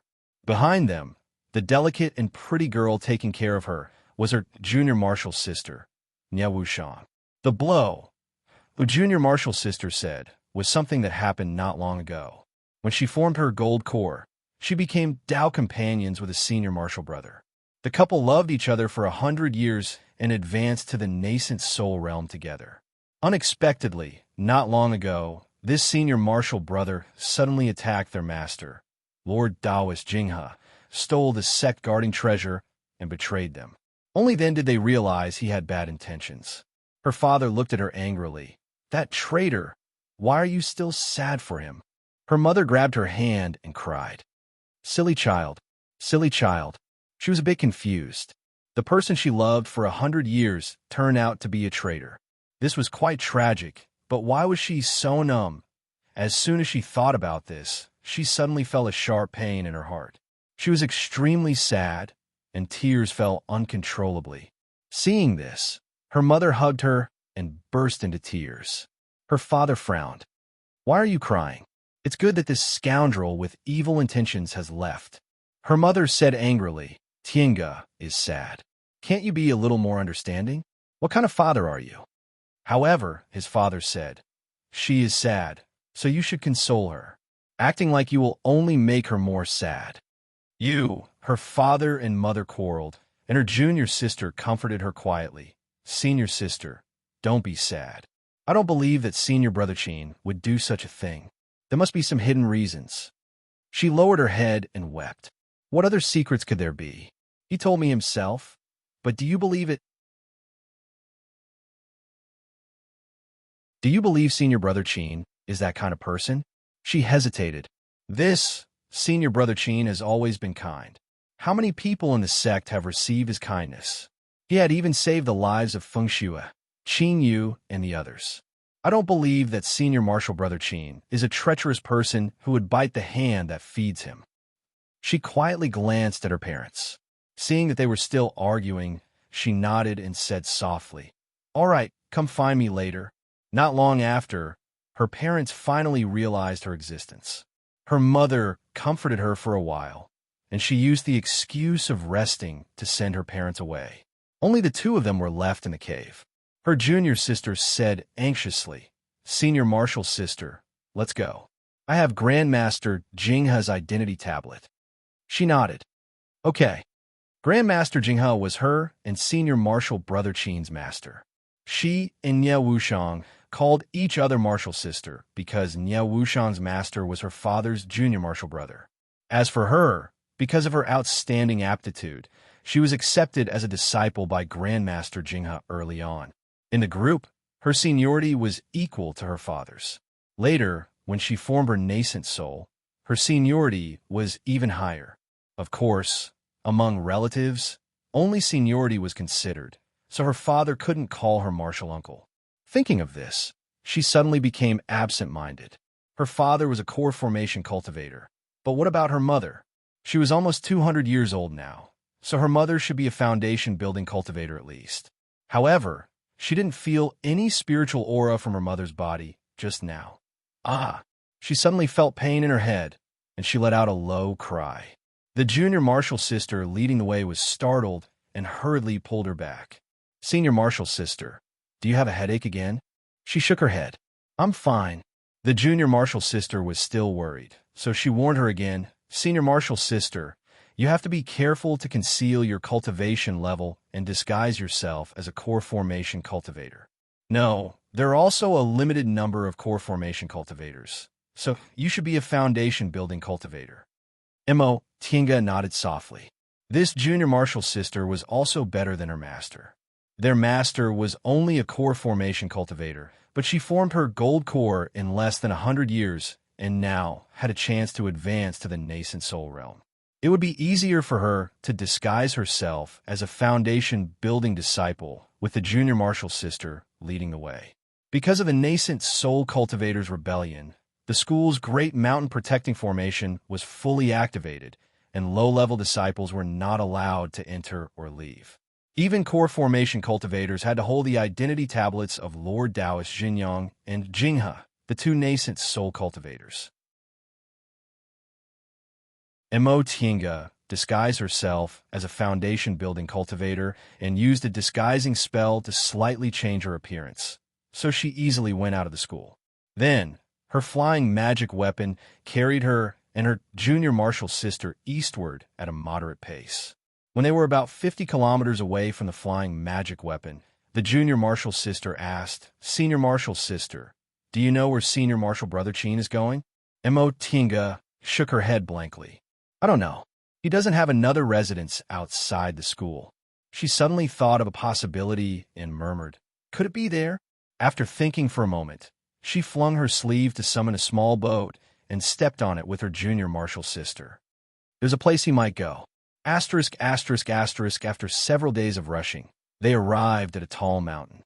This mountain was extremely tall. At the foot of the mountain was a dense forest, and the mountainside was beginning to be dyed white. The summit was covered with snow-white peaks, sparkling and translucent under the sunlight. It was extremely beautiful. This was Demonic Mountain, the most dangerous place in the Celestial Pole. Demonic Mountain? The junior marshal sister was bewildered. Senior marshal sister, is this the place you're talking about? And Mo Tinga nodded lightly. Demonic Mountain was the place where they pledged their love. Maybe, just maybe he would come here. Besides, Demonic Mountain was a first-class hiding place. The restrictions hadn't been opened yet, so if they hid inside, who could find them? But Senior Marshal Sister, the restrictions on Demonic Mountain haven't been opened yet. How can we go in? I know a place we can go in. She steered the small boat to a kernel. This was the place where the restrictions on Demonic Mountain were the weakest. He was the one who told her about this. She took out a simple and unadorned long sword from her bosom and poured all her spiritual aura into it. The body of the sword flashed with golden lightning bolts, and she ruthlessly smashed the weakest part of the restrictions. With a loud bang, the restrictions split open. Mo Tinga put away the long sword and slowly flew in the small boat with her junior marshal sister. Inside the restrictions, it seemed to be another world. The sky was dim. Lightning bolts flashed everywhere. The reddish-brown earth was full of devastation. Fierce winds blew like knives. There were drifting restrictions, damaged magic weapons, and scattered bones everywhere. Mo Tinga didn't stop and slowly flew towards a mountain peak. That mountain peak was called Tens of Thousands of Feet Peak. Their memories were there. The flying boat under their feet didn't stop. Soon, they arrived at their destination. Half of Tens of Thousands of Feet Peak had collapsed during the last battle, and the other half had become flat. It no longer had its former dangerous appearance. When she arrived here, her heart trembled. She lowered her head and looked down. In the chilly wind, a person was sitting among the rocks with his back facing them. He wore a high hat and a broad belt, and his posture was tall and straight. No matter what time it was, he was always calm like an unbreakable mountain. Senior Marshal Brother Chin. On the small boat, her junior marshal sister already shouted. Previously, when she thought about the betrayal, she always felt like she was listening to a story and couldn't get into it. But now, when she looked at his back, she realized that her heart was full of love and couldn't be faked. The flying boat landed. She stared at his back in a daze and walked forward step by step. "Stop!" An angry shout came from above. A woman in red stepped on a red lotus and descended from the sky, landing between her and Tinga. Tinga stopped. The woman in red's pink face was filled with anger. "If you take another step forward, don't blame me for being impolite." She stared at the woman and asked in a deep voice, "Who are you? What does it have to do with you if I meet my husband?" The woman in red snorted coldly. "My name is Feng Qing. The husband you mentioned is my husband. Do you think it has anything to do with me?" Tinga was stunned. "What?" Fairy Feng Qing turned around and called softly, "Qin Lang, come and tell her." Under her gaze, the man slowly stood up, turned around, and walked towards her step by step. She stared at his face.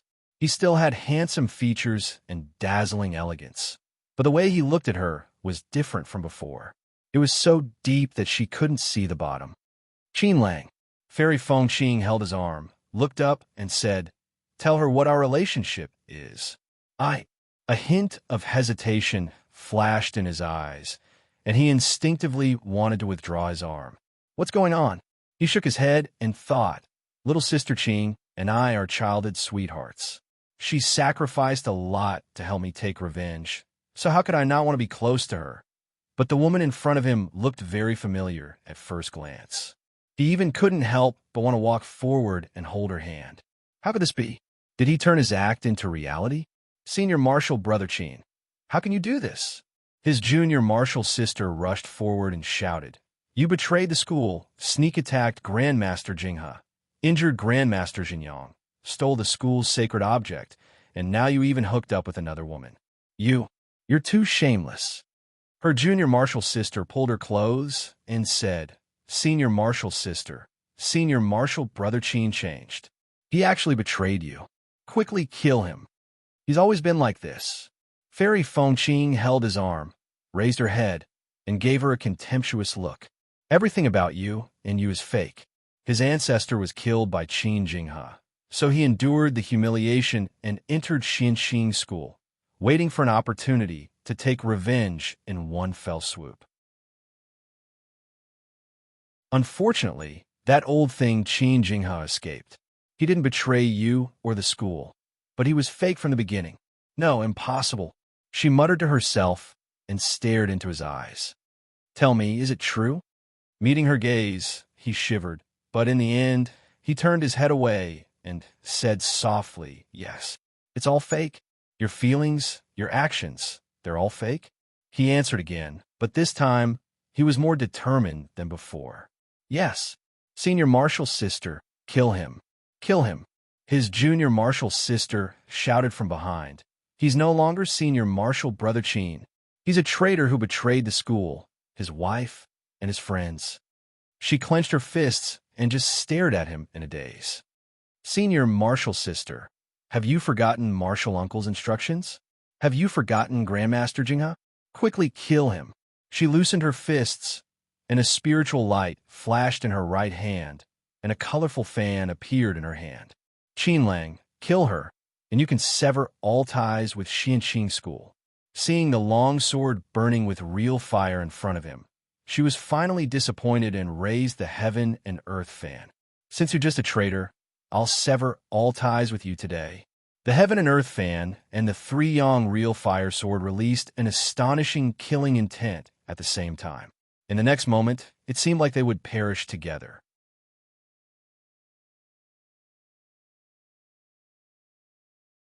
Chapter 599.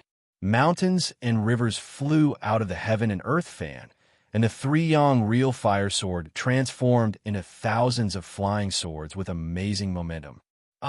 With a scream, the junior sister was hit by the heaven and earth fan and the three-yong real fire sword at the same time. She looked at the two of them in shock. Then her figure slowly became transparent and finally faded away, disappearing without a trace. At the same time, the scenery around them began to blur, like a landscape painting being erased little by little. Fairy Feng Qing was shocked. "What's going on? How could this be?" Emotinga and Sheen, she were very calm. The rocks under their feet lost their color, and the restriction in the sky disappeared without a trace. What replaced it was a vast immortal palace. They didn't know where this immortal palace was located, but it was surrounded by white clouds that stretched as far as the eye could see. They raised their heads and saw a young man half lying on the horizontal board of the immortal palace. He was dressed in white, elegant, and otherworldly, and was fiddling with the 9 interlocking rings with great relish. Emotinga was surprised. They were trapped in the illusion and almost killed each other. Was it because of this young man? Where is this? Fairy Fonqing murmured. She wasn't like Emotinga and Qin Shi, who saw through the illusion themselves and broke out of the realm. She was broken by an external force, so she wasn't out of the play yet and was fighting with the character in the illusion. The 3 of them appeared here, but the young man didn't even bat an eyelid. He was still focused on solving the 9 interlocking rings. Qin Shi gently pulled Emotinga and said, "He doesn't have any spiritual aura." Emotinga took a closer look. This young man didn't have any spiritual aura, let alone spiritual aura. How could this be? Is he immortal? It's rude to pry at will, the young man suddenly said. He waved his hand casually, and their seas of consciousness suddenly felt a sharp pain. The pain came and went quickly, disappearing in the next moment. The 2 of them were still in shock and looked at the young man. What realm is he in? He has no spiritual aura, but he can hurt our seas of consciousness easily. The sea of consciousness was the most secret place for cultivators. Even if the body was destroyed, the sea of consciousness might not be hurt unless the divine sense was severely damaged. Just now, their divine senses weren't attacked, but their seas of consciousness were in pain. Such means, could it be that this person was a semi-divinity stage senior? Qin Shi took a step forward and cupped his hands in greeting. Junior is Qin Shoujing from Xianxing School in the Celestial Pole. This is Junior's Taoist partner, Emoqing Wei. Greetings to Senior. That's more like it. The young man snorted, put away the 9 chains, and looked down at them.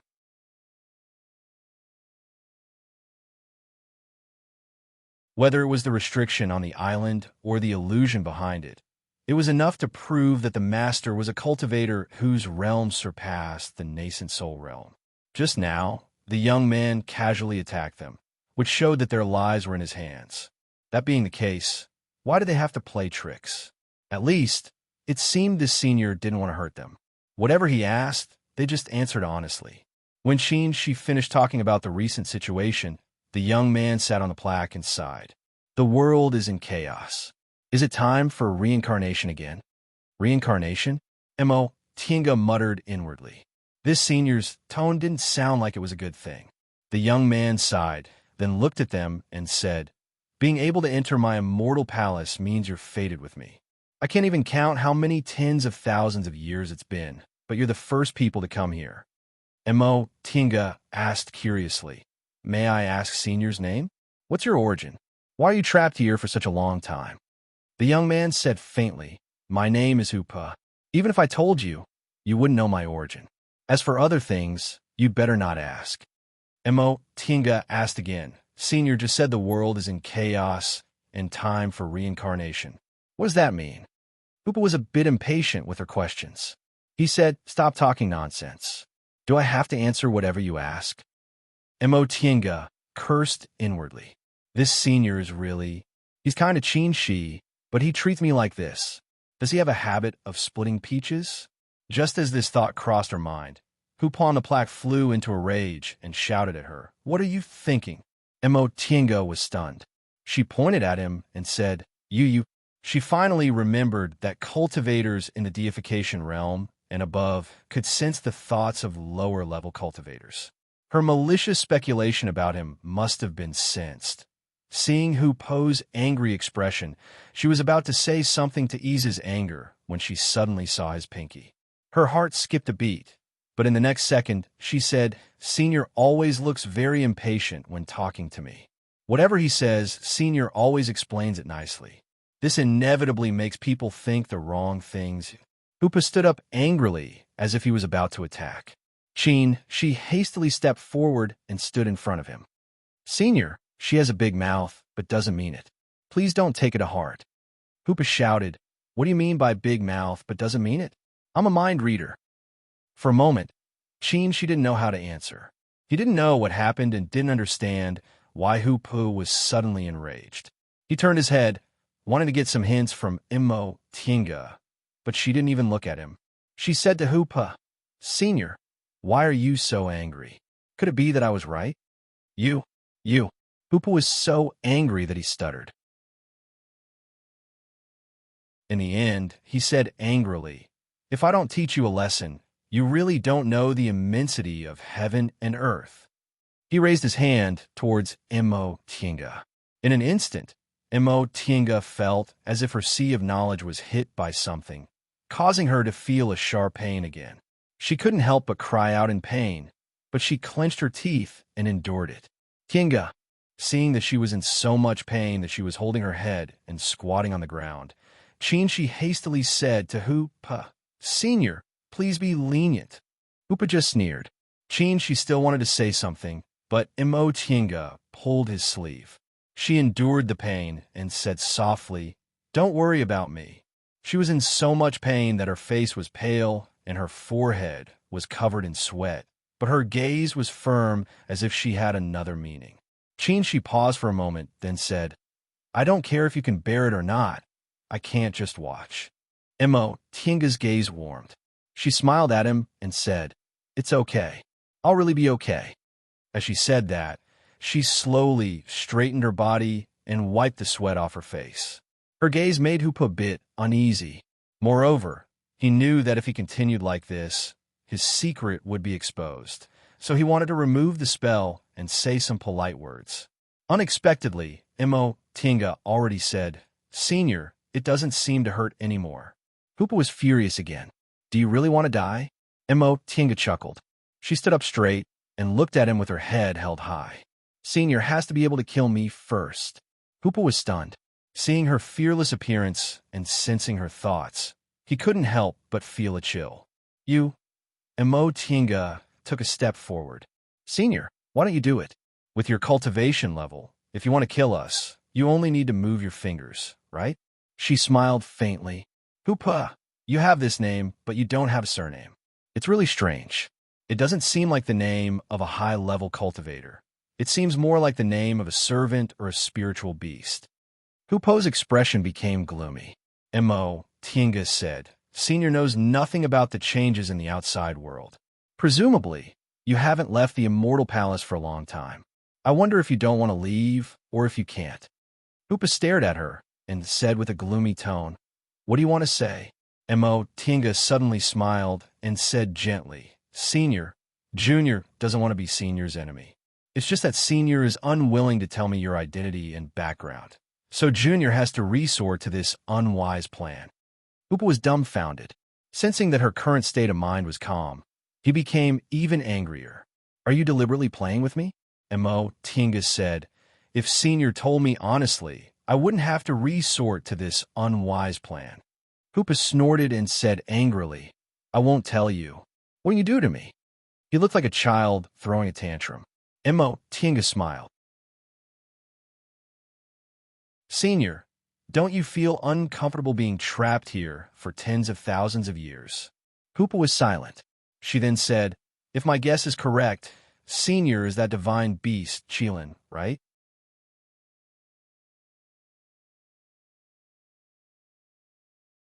Chapter 600. Hoopa, the young man in white, sat on the Immortal Palace plaque in silence. Upon seeing his expression, she knew Tinga's guess was correct. He whispered, How did you figure it out? Tinga glanced at Hoopa's left hand and said, Look at his fingers. She followed her line of sight and saw that Hoopa's left pinky was missing half. He then thought of the Chilin bone Fairy Fengqing obtained and understood. Tinga continued, Not only that, but there's a silver ring on his wrist.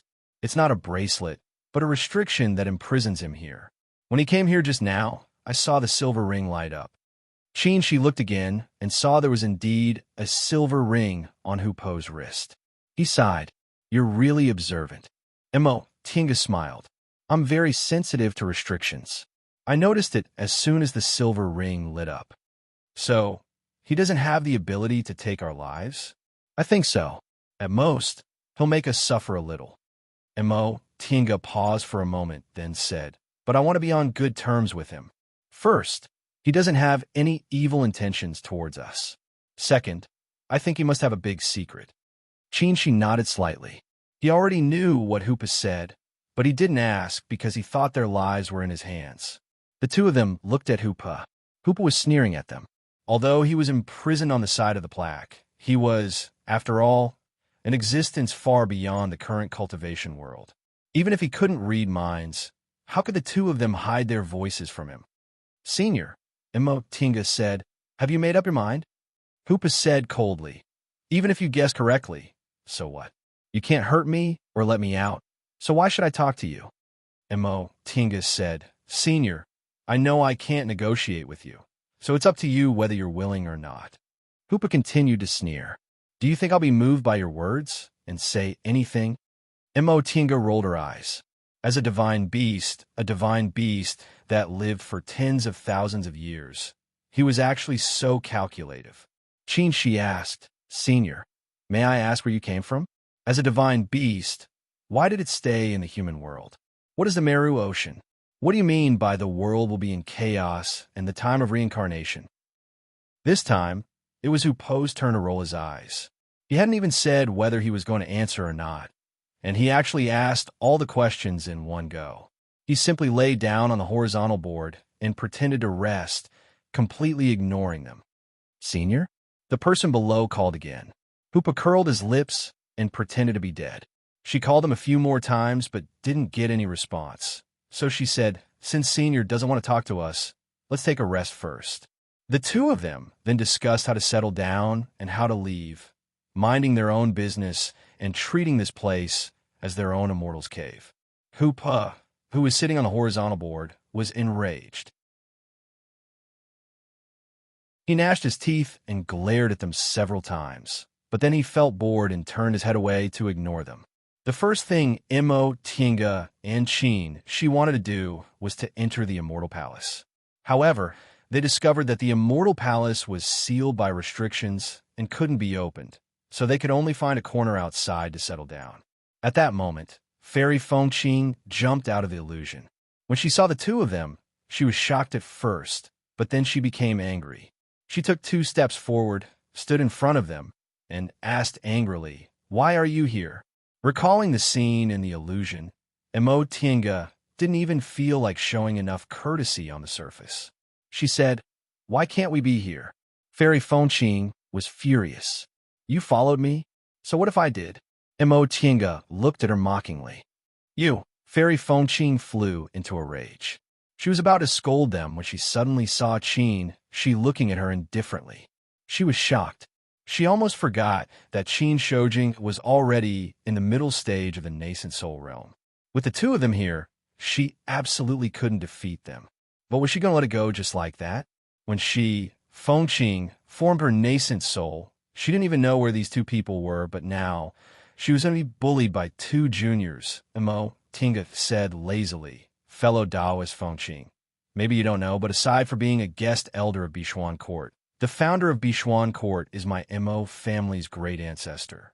You're using Bishuan Court's things to seek fated chances. How could I not get involved? Fairy Fengqing was stunned and said, are you talking nonsense? Fellow Taoist Fengqing, Tinga said coldly. Even if I'm a junior several hundred years from now, I'm still a nascent soul cultivator now. How could a nascent soul cultivator talk nonsense? Fairy Fengqing said that because she subconsciously didn't consider Tinga a nascent soul cultivator. This Fairy Fengqing didn't hate her for no reason, but she was always aggressive. She didn't care about the first time. She could laugh it off the second time, but how could she keep giving in to her 3 or 4 times? Although she was young, she was still a genuine nascent soul cultivator. Fairy Fengqing was furious inside, but she didn't dare to show it. She'd always been self-conscious about her status, thinking these 2 people were juniors. This kind of mentality affected her behavior unconsciously. Now that Immerse was mocking them, she couldn't say anything. Thinking up to this point, she felt somewhat indignant, so she finally snorted coldly. What's the point of having a backer? Immerse was surprised. She turned to Qin and asked, Backer? Is she talking about you? Qin smiled. Probably. Oh. She looked back and said to Fairy Fengqing seriously, Are you envious? You. Fairy Fengqing's face turned green and white. She was so angry that she blurted out, Who's envious? Relying on a man to succeed. Shameless. Then you're envious? Immerse nodded and looked at her sympathetically. It's been more than 700 years, but you can't even get a man. It's quite miserable. Immerse, what nonsense are you talking about? Fairy Fengqing was extremely ashamed and resentful. She wanted to teach her a lesson, but she was worried about Qin, so she was in a dilemma. That's not nonsense, the amber on the horizontal board suddenly said. If you didn't have jealousy in your heart, you wouldn't have such an illusion. The three of them were stunned. Qin, she was the first to return to his senses. He asked, Senior, do you know what illusion we had? Hoopa snorted and said, Of course I know. I made up the illusion. Huh? Immerse and Qin, she looked at each other in astonishment. Now they all knew that Hoopa was imprisoned here and that the formation around them was probably to trap him. If he could control the illusion, wouldn't it be useless? As if he knew what they were thinking, Hoopa snorted and said, Our Qilin clan is innately mysterious. What's a small illusion? He then pulled the silver ring on his wrist impatiently. If it weren't for this thing, how could he have been trapped here for so long? So it's because of your innate talent. Qin, she nodded lightly. Senior is trapped here, but you can still control it freely. Your strength must be extraordinary. Hoopa turned to look at him with a faint smile. You don't need to test me. I won't tell you these things. Qin, she said, Senior, if you want to tell me, then tell me. If you don't, then forget it. It's not good for us to know these old things. Don't say it like you don't have any desires, Hoopa mocked. You cultivators came to the immortal palace for treasures. Unfortunately, there's nothing here except for me. Whether you can get out or not is a problem. That's right, Immerse said. In any case, we can't get any benefits. If Senior likes to tell stories, we'll listen. If you don't tell stories, we won't lose anything. After a moment of silence, Hoopa couldn't help but ask, Hey, how did you two break the illusion? He had been trapped alone for too long. He was so lonely that he could pretend to be playing happily with the 9 interlocking rings. So he was very happy to have someone to talk to relieve his boredom. Immerse and Qin, she looked at each other with smiles in their eyes. Immerse said, There are 2 reasons why Senior's illusion failed. First, what happened in the illusion didn't match our experience and personality. Second, Senior ignored our feelings. Hoopa was stunned. He sat up and asked, What do you mean? Immerse said, Let's talk about me. Does Senior know my background? Hoopa waved his hand and said, You're young and high-spirited. You're probably the child of an aristocratic family. Immerse pointed at Qin. What about him? Hoopa glanced at her, then said carelessly, He's still young, but he's like an old man. He must have come from a poor family, so he's always thinking about things. Qin was speechless. This was the first time he encountered a situation where others thought he was a child of a poor family. Immerse was also speechless. Just as she was about to speak, Hoopa said in surprise, I guessed wrong. Immerse frowned and said unhappily, Senior, can you not use the mind-reading technique? If you use the mind-reading technique, what's the point of talking? Fine. Hoopa urged, What's going on? Immerse said, I was born in a village in the secular world. I didn't have a father since I was a child, and my mother died when I was young. Before I became an adult, I followed my uncle and wandered around. Later, I became a disciple of my master and finally reached the sky in a single bound. Hoopa scratched his head, then pointed at Qin. What about him? Immerse said, When he was a mortal, he was a child of a prince's mansion. Once he entered the school of immortality, He became the beloved disciple of a nascent soul cultivator. Nascent soul isn't that high, Hoopa muttered, but Emotinga glared at him again. Not high. Does he think we're in the Middle Ages or the distant past era? Emotinga continued. Look, what kind of lousy identity did you give us? And that lousy plot doesn't fit our character at all, okay? Why doesn't it fit? Isn't it fun for a loving husband and wife to have a falling out with each other? Hoopa asked with a pair of curious and innocent eyes. Emotinga felt helpless. We're cultivators, okay?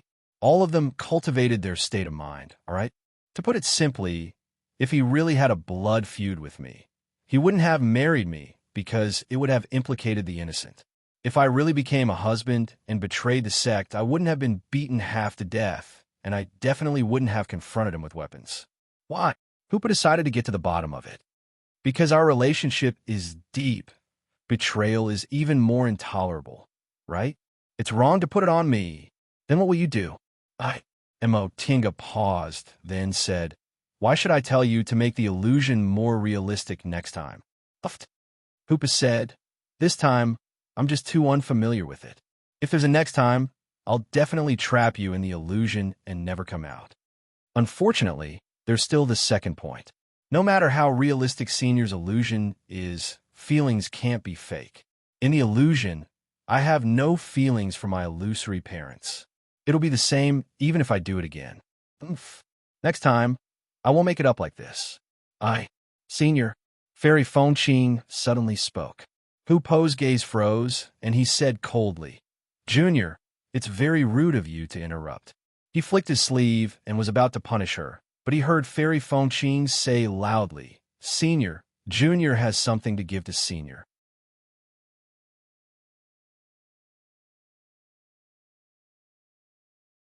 Chapter 601. Fairy Fonching took something out of her robe and held it in her hand for Hoopa to look at. It was the Qilin bone. Hoopa looked at it with a dark and complicated gaze. After a while, he sighed. What do you want?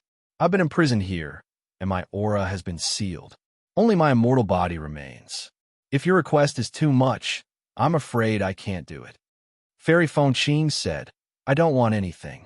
I only ask Senior to let me out. Let you out? Hoopa smiled bitterly. If I could break the formation here, how could I have been imprisoned for more than 100,000 years? I can't satisfy your request. Fairy Fonching was stunned. Senior, can't you control illusions? I can only make the illusions I want it to produce, but I can't control it. Besides, this place isn't just an illusion. I haven't escaped for tens of thousands of years because this place is like an inescapable net. The more Fairy Fonching listened, the paler her face became. In the end, she said in a trembling voice, Do I have to be trapped here forever? Hoopa said faintly, You have lifespan, so how can there be forever? When your lifespan is up, you'll be free. Fairy Fonching stared at him blankly. Seeing his indifferent expression, which didn't look like he was lying to her, she suddenly lost her strength and fell to the ground. How can it be? What's the difference between being trapped here and dying? I haven't lived long enough. I'm only 700 years old. I still have another 700 or 800 years to live. I don't want to be trapped here. She looked panicked, and her voice was mournful, but no one comforted her. Hoopa's expression was still indifferent without a trace of sympathy. For a monster like him who had lived for tens of thousands of years, there was nothing to sympathize with. His gaze fell on Emotinga and Qinshi, and he said playfully, Why aren't you afraid? Emotinga curled her lips and said, If we can break the formation and restrictions in this place, won't we be able to leave? Hoopa was surprised. You think you can break it? Emotinga didn't answer his question. This place is full of spiritual aura. It's a good place to cultivate. She thought to herself, It's not like this hasn't happened before. Back when they were trapped in the immortal palace in the returning sea, if they hadn't gathered 4 people and 1 puppet, they would have never been able to escape. Now that it had happened again, it wasn't that scary. Don't forget, they had the mystic void cloud formation in their hands. Even if they didn't have enough people, after 30 to 50 years, with the help of the vermilion bird's breath and the Azure Dragon's Breath, Xiaofan, and Xiaohua would be able to advance to the 8th rank. With the addition of the puppets, they could set up the Mystic Void Cloud formation. Hoop has said, "Looks like the two of you are pure Dao cultivators." Among all the Taoist cultivators, Taoist and Buddhist cultivators placed the most emphasis on the state of mind. Knowing that the array here could not be broken, Fairy Fengqing's reaction was completely different from the two of them. It was enough to distinguish their paths. This matter also proved what Qinshi said. Other Daos, indeed, didn't need to cultivate one's mental state, but they'd often come to a halt halfway.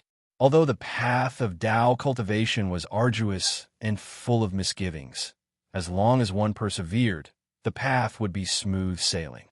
"Senior," Fairy Fengqing shouted hoarsely, "don't you want this Qilin bone anymore?" Hu Po's expression darkened, but in the end he said faintly, "Immortal and indestructible existences like me could have regrown limbs long ago. I only kept this bit of regret to remind myself of the past. You're too self-righteous." Once he finished speaking, he flicked his sleeve and took back the Qilin bone in Fairy Fengqing's hand. He said indifferently, "This thing originally belonged to my body, so I have the right to take it back. As a reward for finding it. As long as you're here, I'll protect your life." Fairy Fengqing smiled bitterly. There was neither heaven nor earth here. Aside from her, there were only Qin Shoujing and Mo Qingwei. So how could she be in danger? She didn't know that Hupa made this promise because he sensed her killing intent towards Mo Tiange and Qin Shi. Seeing that Fairy Fengqing had suffered a huge blow, Mo Tiange sighed and asked, "Senior, who laid the formation and restriction here?" Hupa glanced at her and said, "What? You want to hear another story?" Mo Tiange widened her eyes. "You can't tell me that?" Hupo's lips curled up slightly. "It's useless even if I tell you. That's an existence far surpassing you.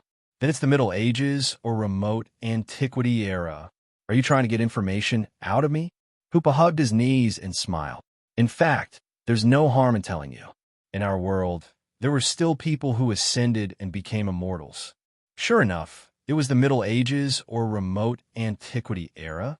That meant this senior, Hupa, had lived for at least more than 100,000 years. He claimed to be an immortal and indestructible existence. Could it be that he had already met the conditions for ascension, but was stuck in a human world for some reason? Then why are you trapped here, Senior? With Senior's cultivation level, who has the ability to imprison you for more than 100,000 years? Hupa closed his eyes and didn't say anything for a long time. In the end, he sighed faintly and said, "It's useless to tell you now, because our cultivation levels are too low." Hupa glanced at them but didn't answer. The answer was obvious. He had been imprisoned here for tens of thousands of years, and this was the first time he met an outsider. However, he didn't seem to want their help at all, so this wasn't something they could help with. "Then, Senior, what kind of formation is this?" Hupa lay down, but he just waved his hand and said vaguely, "Don't bother me." Mo Tiange had to give up. Since she couldn't get out for the time being, she would have plenty of time to bother him later. Just as she thought that, Hupa suddenly opened his eyes and sat up. "Someone's here again." Mo Tiange immediately thought it was those beast cultivators. Hupa made a hand seal and pushed it outward. The sea of clouds suddenly surged and rippled like water. In the rippling light, several beast cultivators appeared. These beast cultivators were also trapped in an illusion. There was nothing around them, but they made all kinds of movements, sometimes happy, sometimes angry. Xiaofeng was among them. Seeing Black Sun Demon Lord's figure, Hupa narrowed his eyes. Qilin bloodline. Mo Tiange's heart skipped a beat. That Black Sun Demon Lord was from the Qilin clan, so Hupa definitely wouldn't make things difficult for them. If they came here, would he want to kill them?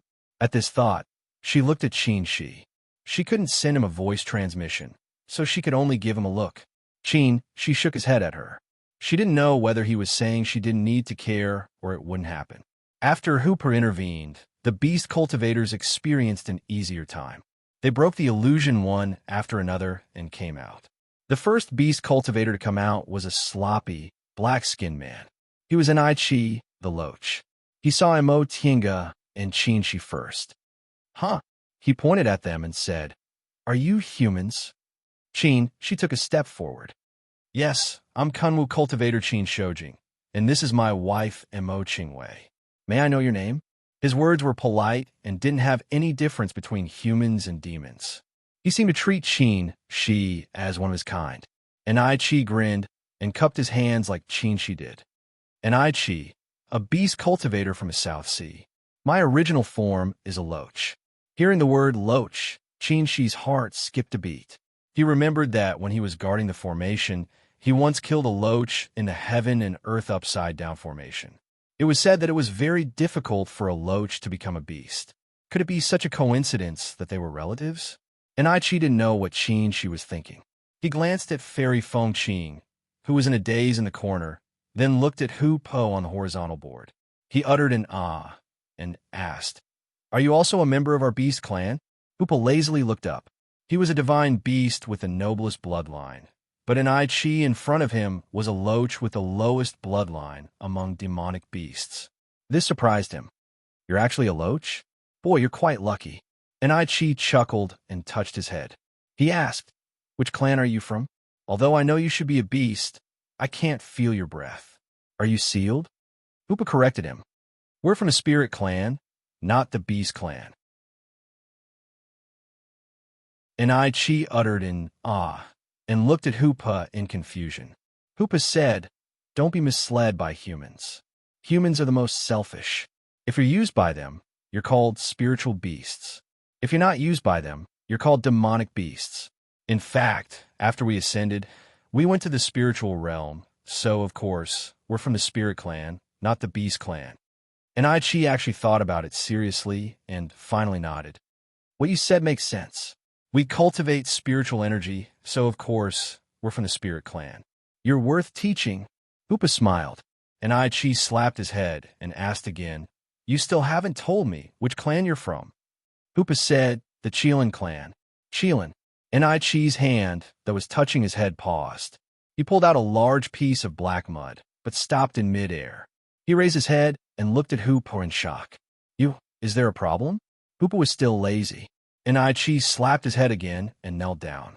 And Chi greets, "Sir Godly Lord." Sir Godly Lord, what a distant title. Hoopa sighed in his heart and asked, "How do you know that I'm a divine beast?" And Chi said, "Sir Godly Lord, we came here because of the Holy Objects hint. We specifically came to look for the Godly Lord's residence, but we didn't expect that the Godly Lord is still here." Hoopo's expression turned serious. He sat up and stared at him. "You're a demonic cultivator from the Shumi Sea?" "That's right," and Chi reported. "I came to protect the eldest prince." "The eldest prince." Hoopa murmured and turned to look at Black Sun Demon Monarch's figure in the sea of clouds. Hoopa could tell at a glance that this person had the bloodline of a Qilin, but he didn't expect it to be the bloodline he deliberately left behind. The bloodline of the eldest prince of the Shumi Sea has actually thinned to this extent. It seems they were forced to come here. If they didn't come, their bloodline wouldn't be enough to support their appearances. Hoopa thought about it and became even sadder. "I'm trapped here. Even if they come, what can they do? I can't send them out and can only watch them die with me." And Chi didn't know the ups and downs in Hoopo's heart. He saw another person jumping out of the illusion. It was the other 10th ranked demonic cultivator, Elder Jing. Once Elder Jing jumped out, he cast a vigilant glance at Mo Tienga and the others, then asked an Chi, "Where's the eldest prince?" And Chi pointed at the sea of clouds. "The eldest prince hasn't come out yet." Elder Jing looked at the scene reflected in the sea of clouds.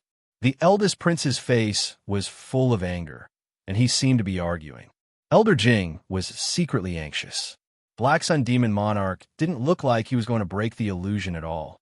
He mustn't be tempted by the illusion and court his own death. The third person to jump out of the illusion was actually Jean Jing. She timidly glanced at Mo Tienga, and she then gulped and asked, "Elder, these two are..."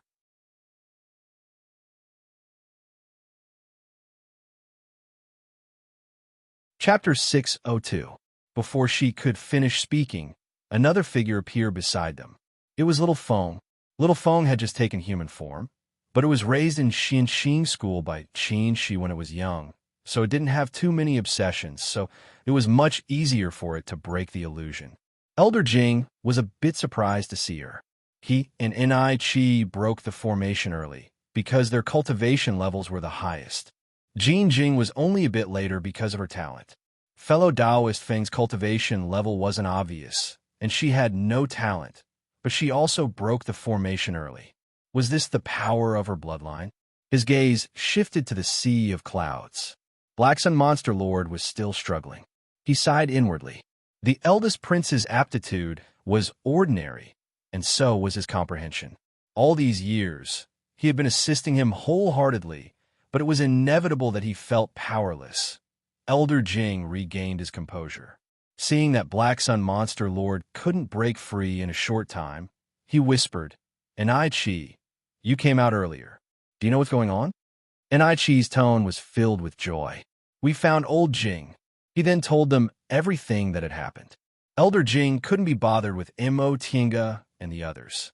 He raised his head and saw Hu Pe, who was dressed in white, elegantly leaning against the horizontal plaque. After pondering for a moment, he finally bowed and saluted. Junior Jing Tao greets Senior. He was more cunning than Ni-Chi. Ni-Chi said this was the Divine Lord, but he didn't dare to believe it, especially since he couldn't feel any divine beast breath on him. Hoopa smiled and glanced at him. No need to be so polite. He could read minds, so he naturally knew what Elder Jing was thinking. Elder Jing still maintained a respectful posture, but his mouth said, "Senior left a trace of your bloodline in the Shumi Sea in the past, which is why we have this opportunity. If we knew that Senior was trapped here, our Shumi Sea would definitely do our best to save you. May I know why Senior is trapped here? Is there anything we can do for you?" Hoopa said, "What I did in the past was only to leave a trace of our Qilin clan to benefit other demon clans in Shumi Sea. As for me being trapped here, it's not something you can save." He smiled again. "I know you're suspicious, and I'm too lazy to prove my identity, so you don't have to say anything." Elder Jing was stunned and couldn't make up his mind for a while. He didn't know if Hoopa was bluffing or if it was true. In just a short period of time, the 3 rank 9 beast cultivators broke free at the same time because they were in the same illusion. Only the Black Sun Demon Lord was left in the illusion. Elder Jing was extremely anxious. He had assisted the Black Sun Demon Lord for 1,000 years and knew his temperament very well. It was not easy for him to struggle against the illusion alone. However, the cultivation of this illusion far surpassed his, so he had no way of interfering. Just as he was feeling helpless, Ni-Chi suddenly shouted, "Sir Divine Lord, please save the first prince." Ni-Chi was a loach in human form, so he was much more simple-minded. Seeing that the Black Sun Demon Lord was unable to break through the illusion, he did not have as many concerns as Elder Jing. Instead, he instinctively sought help from a more powerful Sir God. Elder Jing was shocked, but he couldn't think of anything else at this time. After thinking about it, he didn't stop him. The amber on the horizontal board opened its eyes and said, "I've already simplified the illusions he experienced, but unfortunately, he still couldn't break through. So there's nothing we can do now, Lord Divine Lord." Ni-Chi shouted. "The first prince is the descendant of the Divine Lord by blood. He traveled thousands of miles just for the Divine Lord. Please save the first prince's life on account of his sincerity." Hoopa didn't say anything else and only sighed. His right hand was fiddling with the silver ring on his left wrist. If not for this item, the illusion would be nothing, and it wouldn't be impossible for him to escape. After a while, he said, "Since he's my descendant, how can I just stand by and do nothing? I don't know if he will succeed or not." And Ai-Chi was delighted and kowtowed to express his gratitude. "Thank you, Sir Divine Lord. Thank you, Sir Divine Lord." Hoopa didn't seem to move, but there was a flash of light in his eyes. The illusion in the illusion changed again, and there were more flaws. The Black Sun Demon Lord finally realized that something was wrong, so he broke through the illusion and broke out of the formation. Seeing that the Black Sun Demon Lord was out of danger, Jingtao was extremely grateful to Hoopa even if he didn't believe it. He kowtowed and said, "Thank you, Sir Divine Lord." Hoopa waved his hand and didn't say anything. After coming out of the illusion, the Black Sun Demon Lord was still in a daze. It was only when Elder Jing saw him that he was sure that he was out of trouble. He was instantly exhausted. "Elder Jing, what formation is this? It's too scary." Elder Jing quickly said, "Eldest Prince, it's all thanks to Sir Divine Lord that you're out of trouble this time.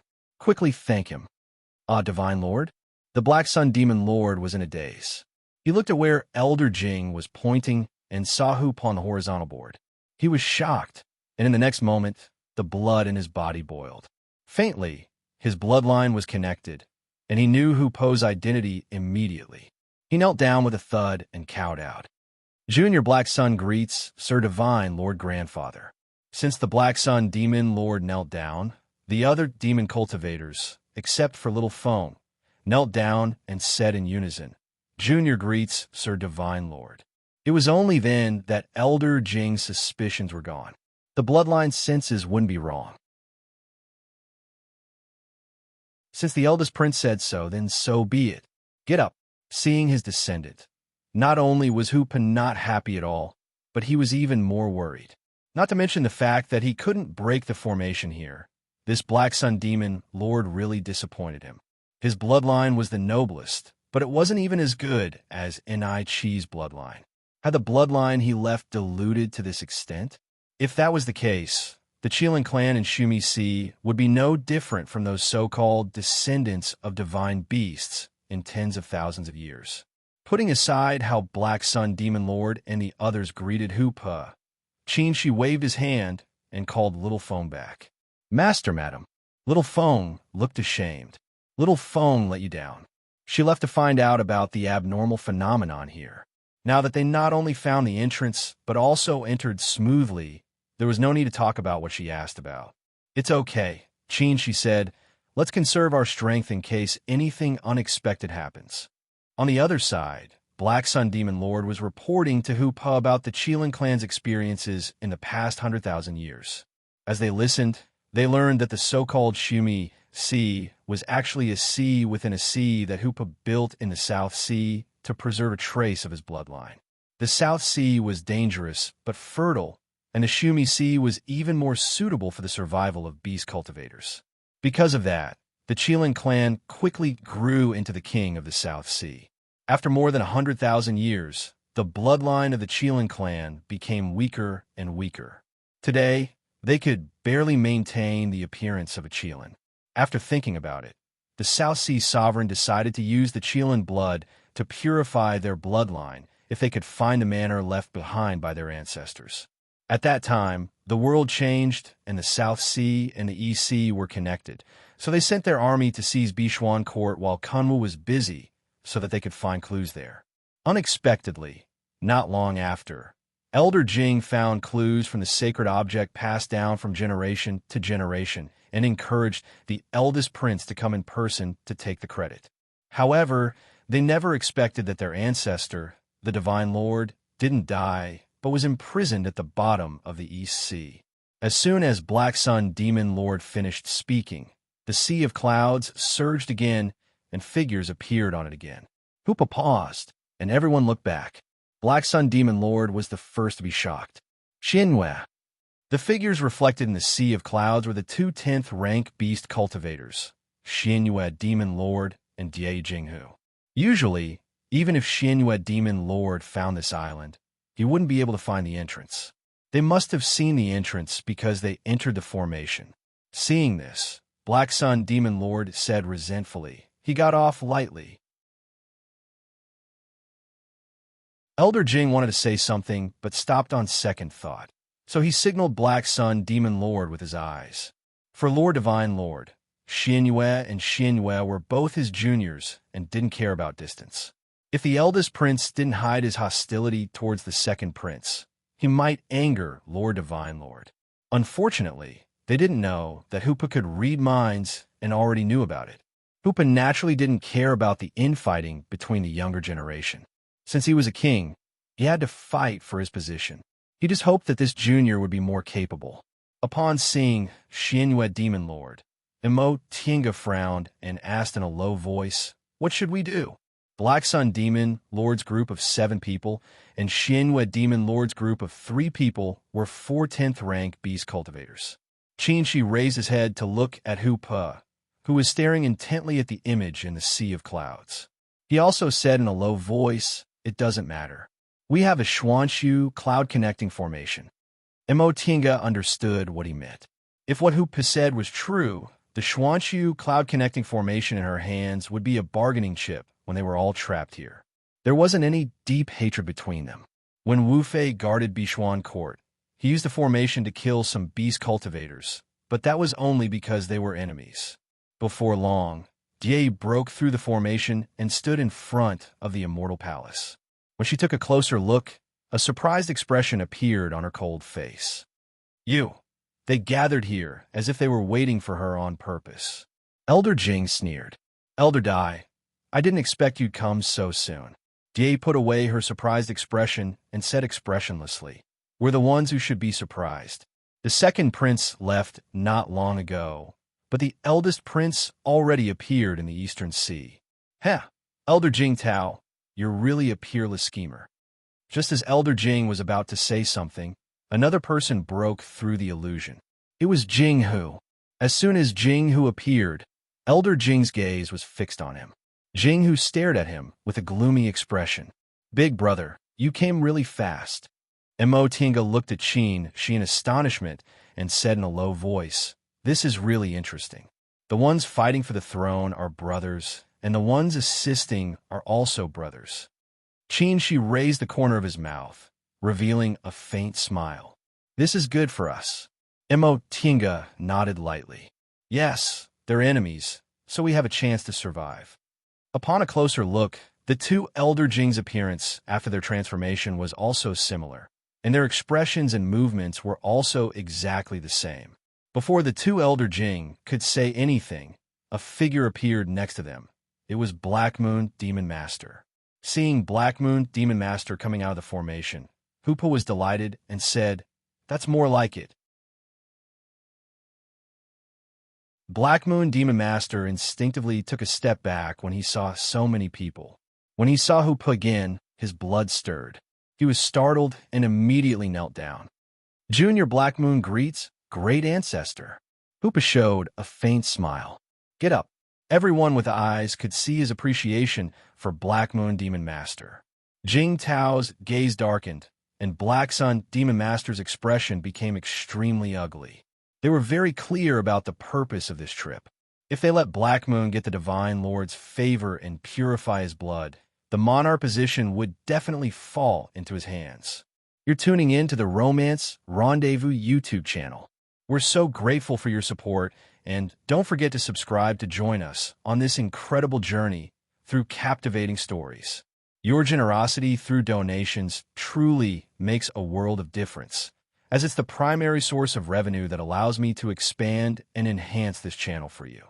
Thank you from the bottom of my heart for being a part of this adventure.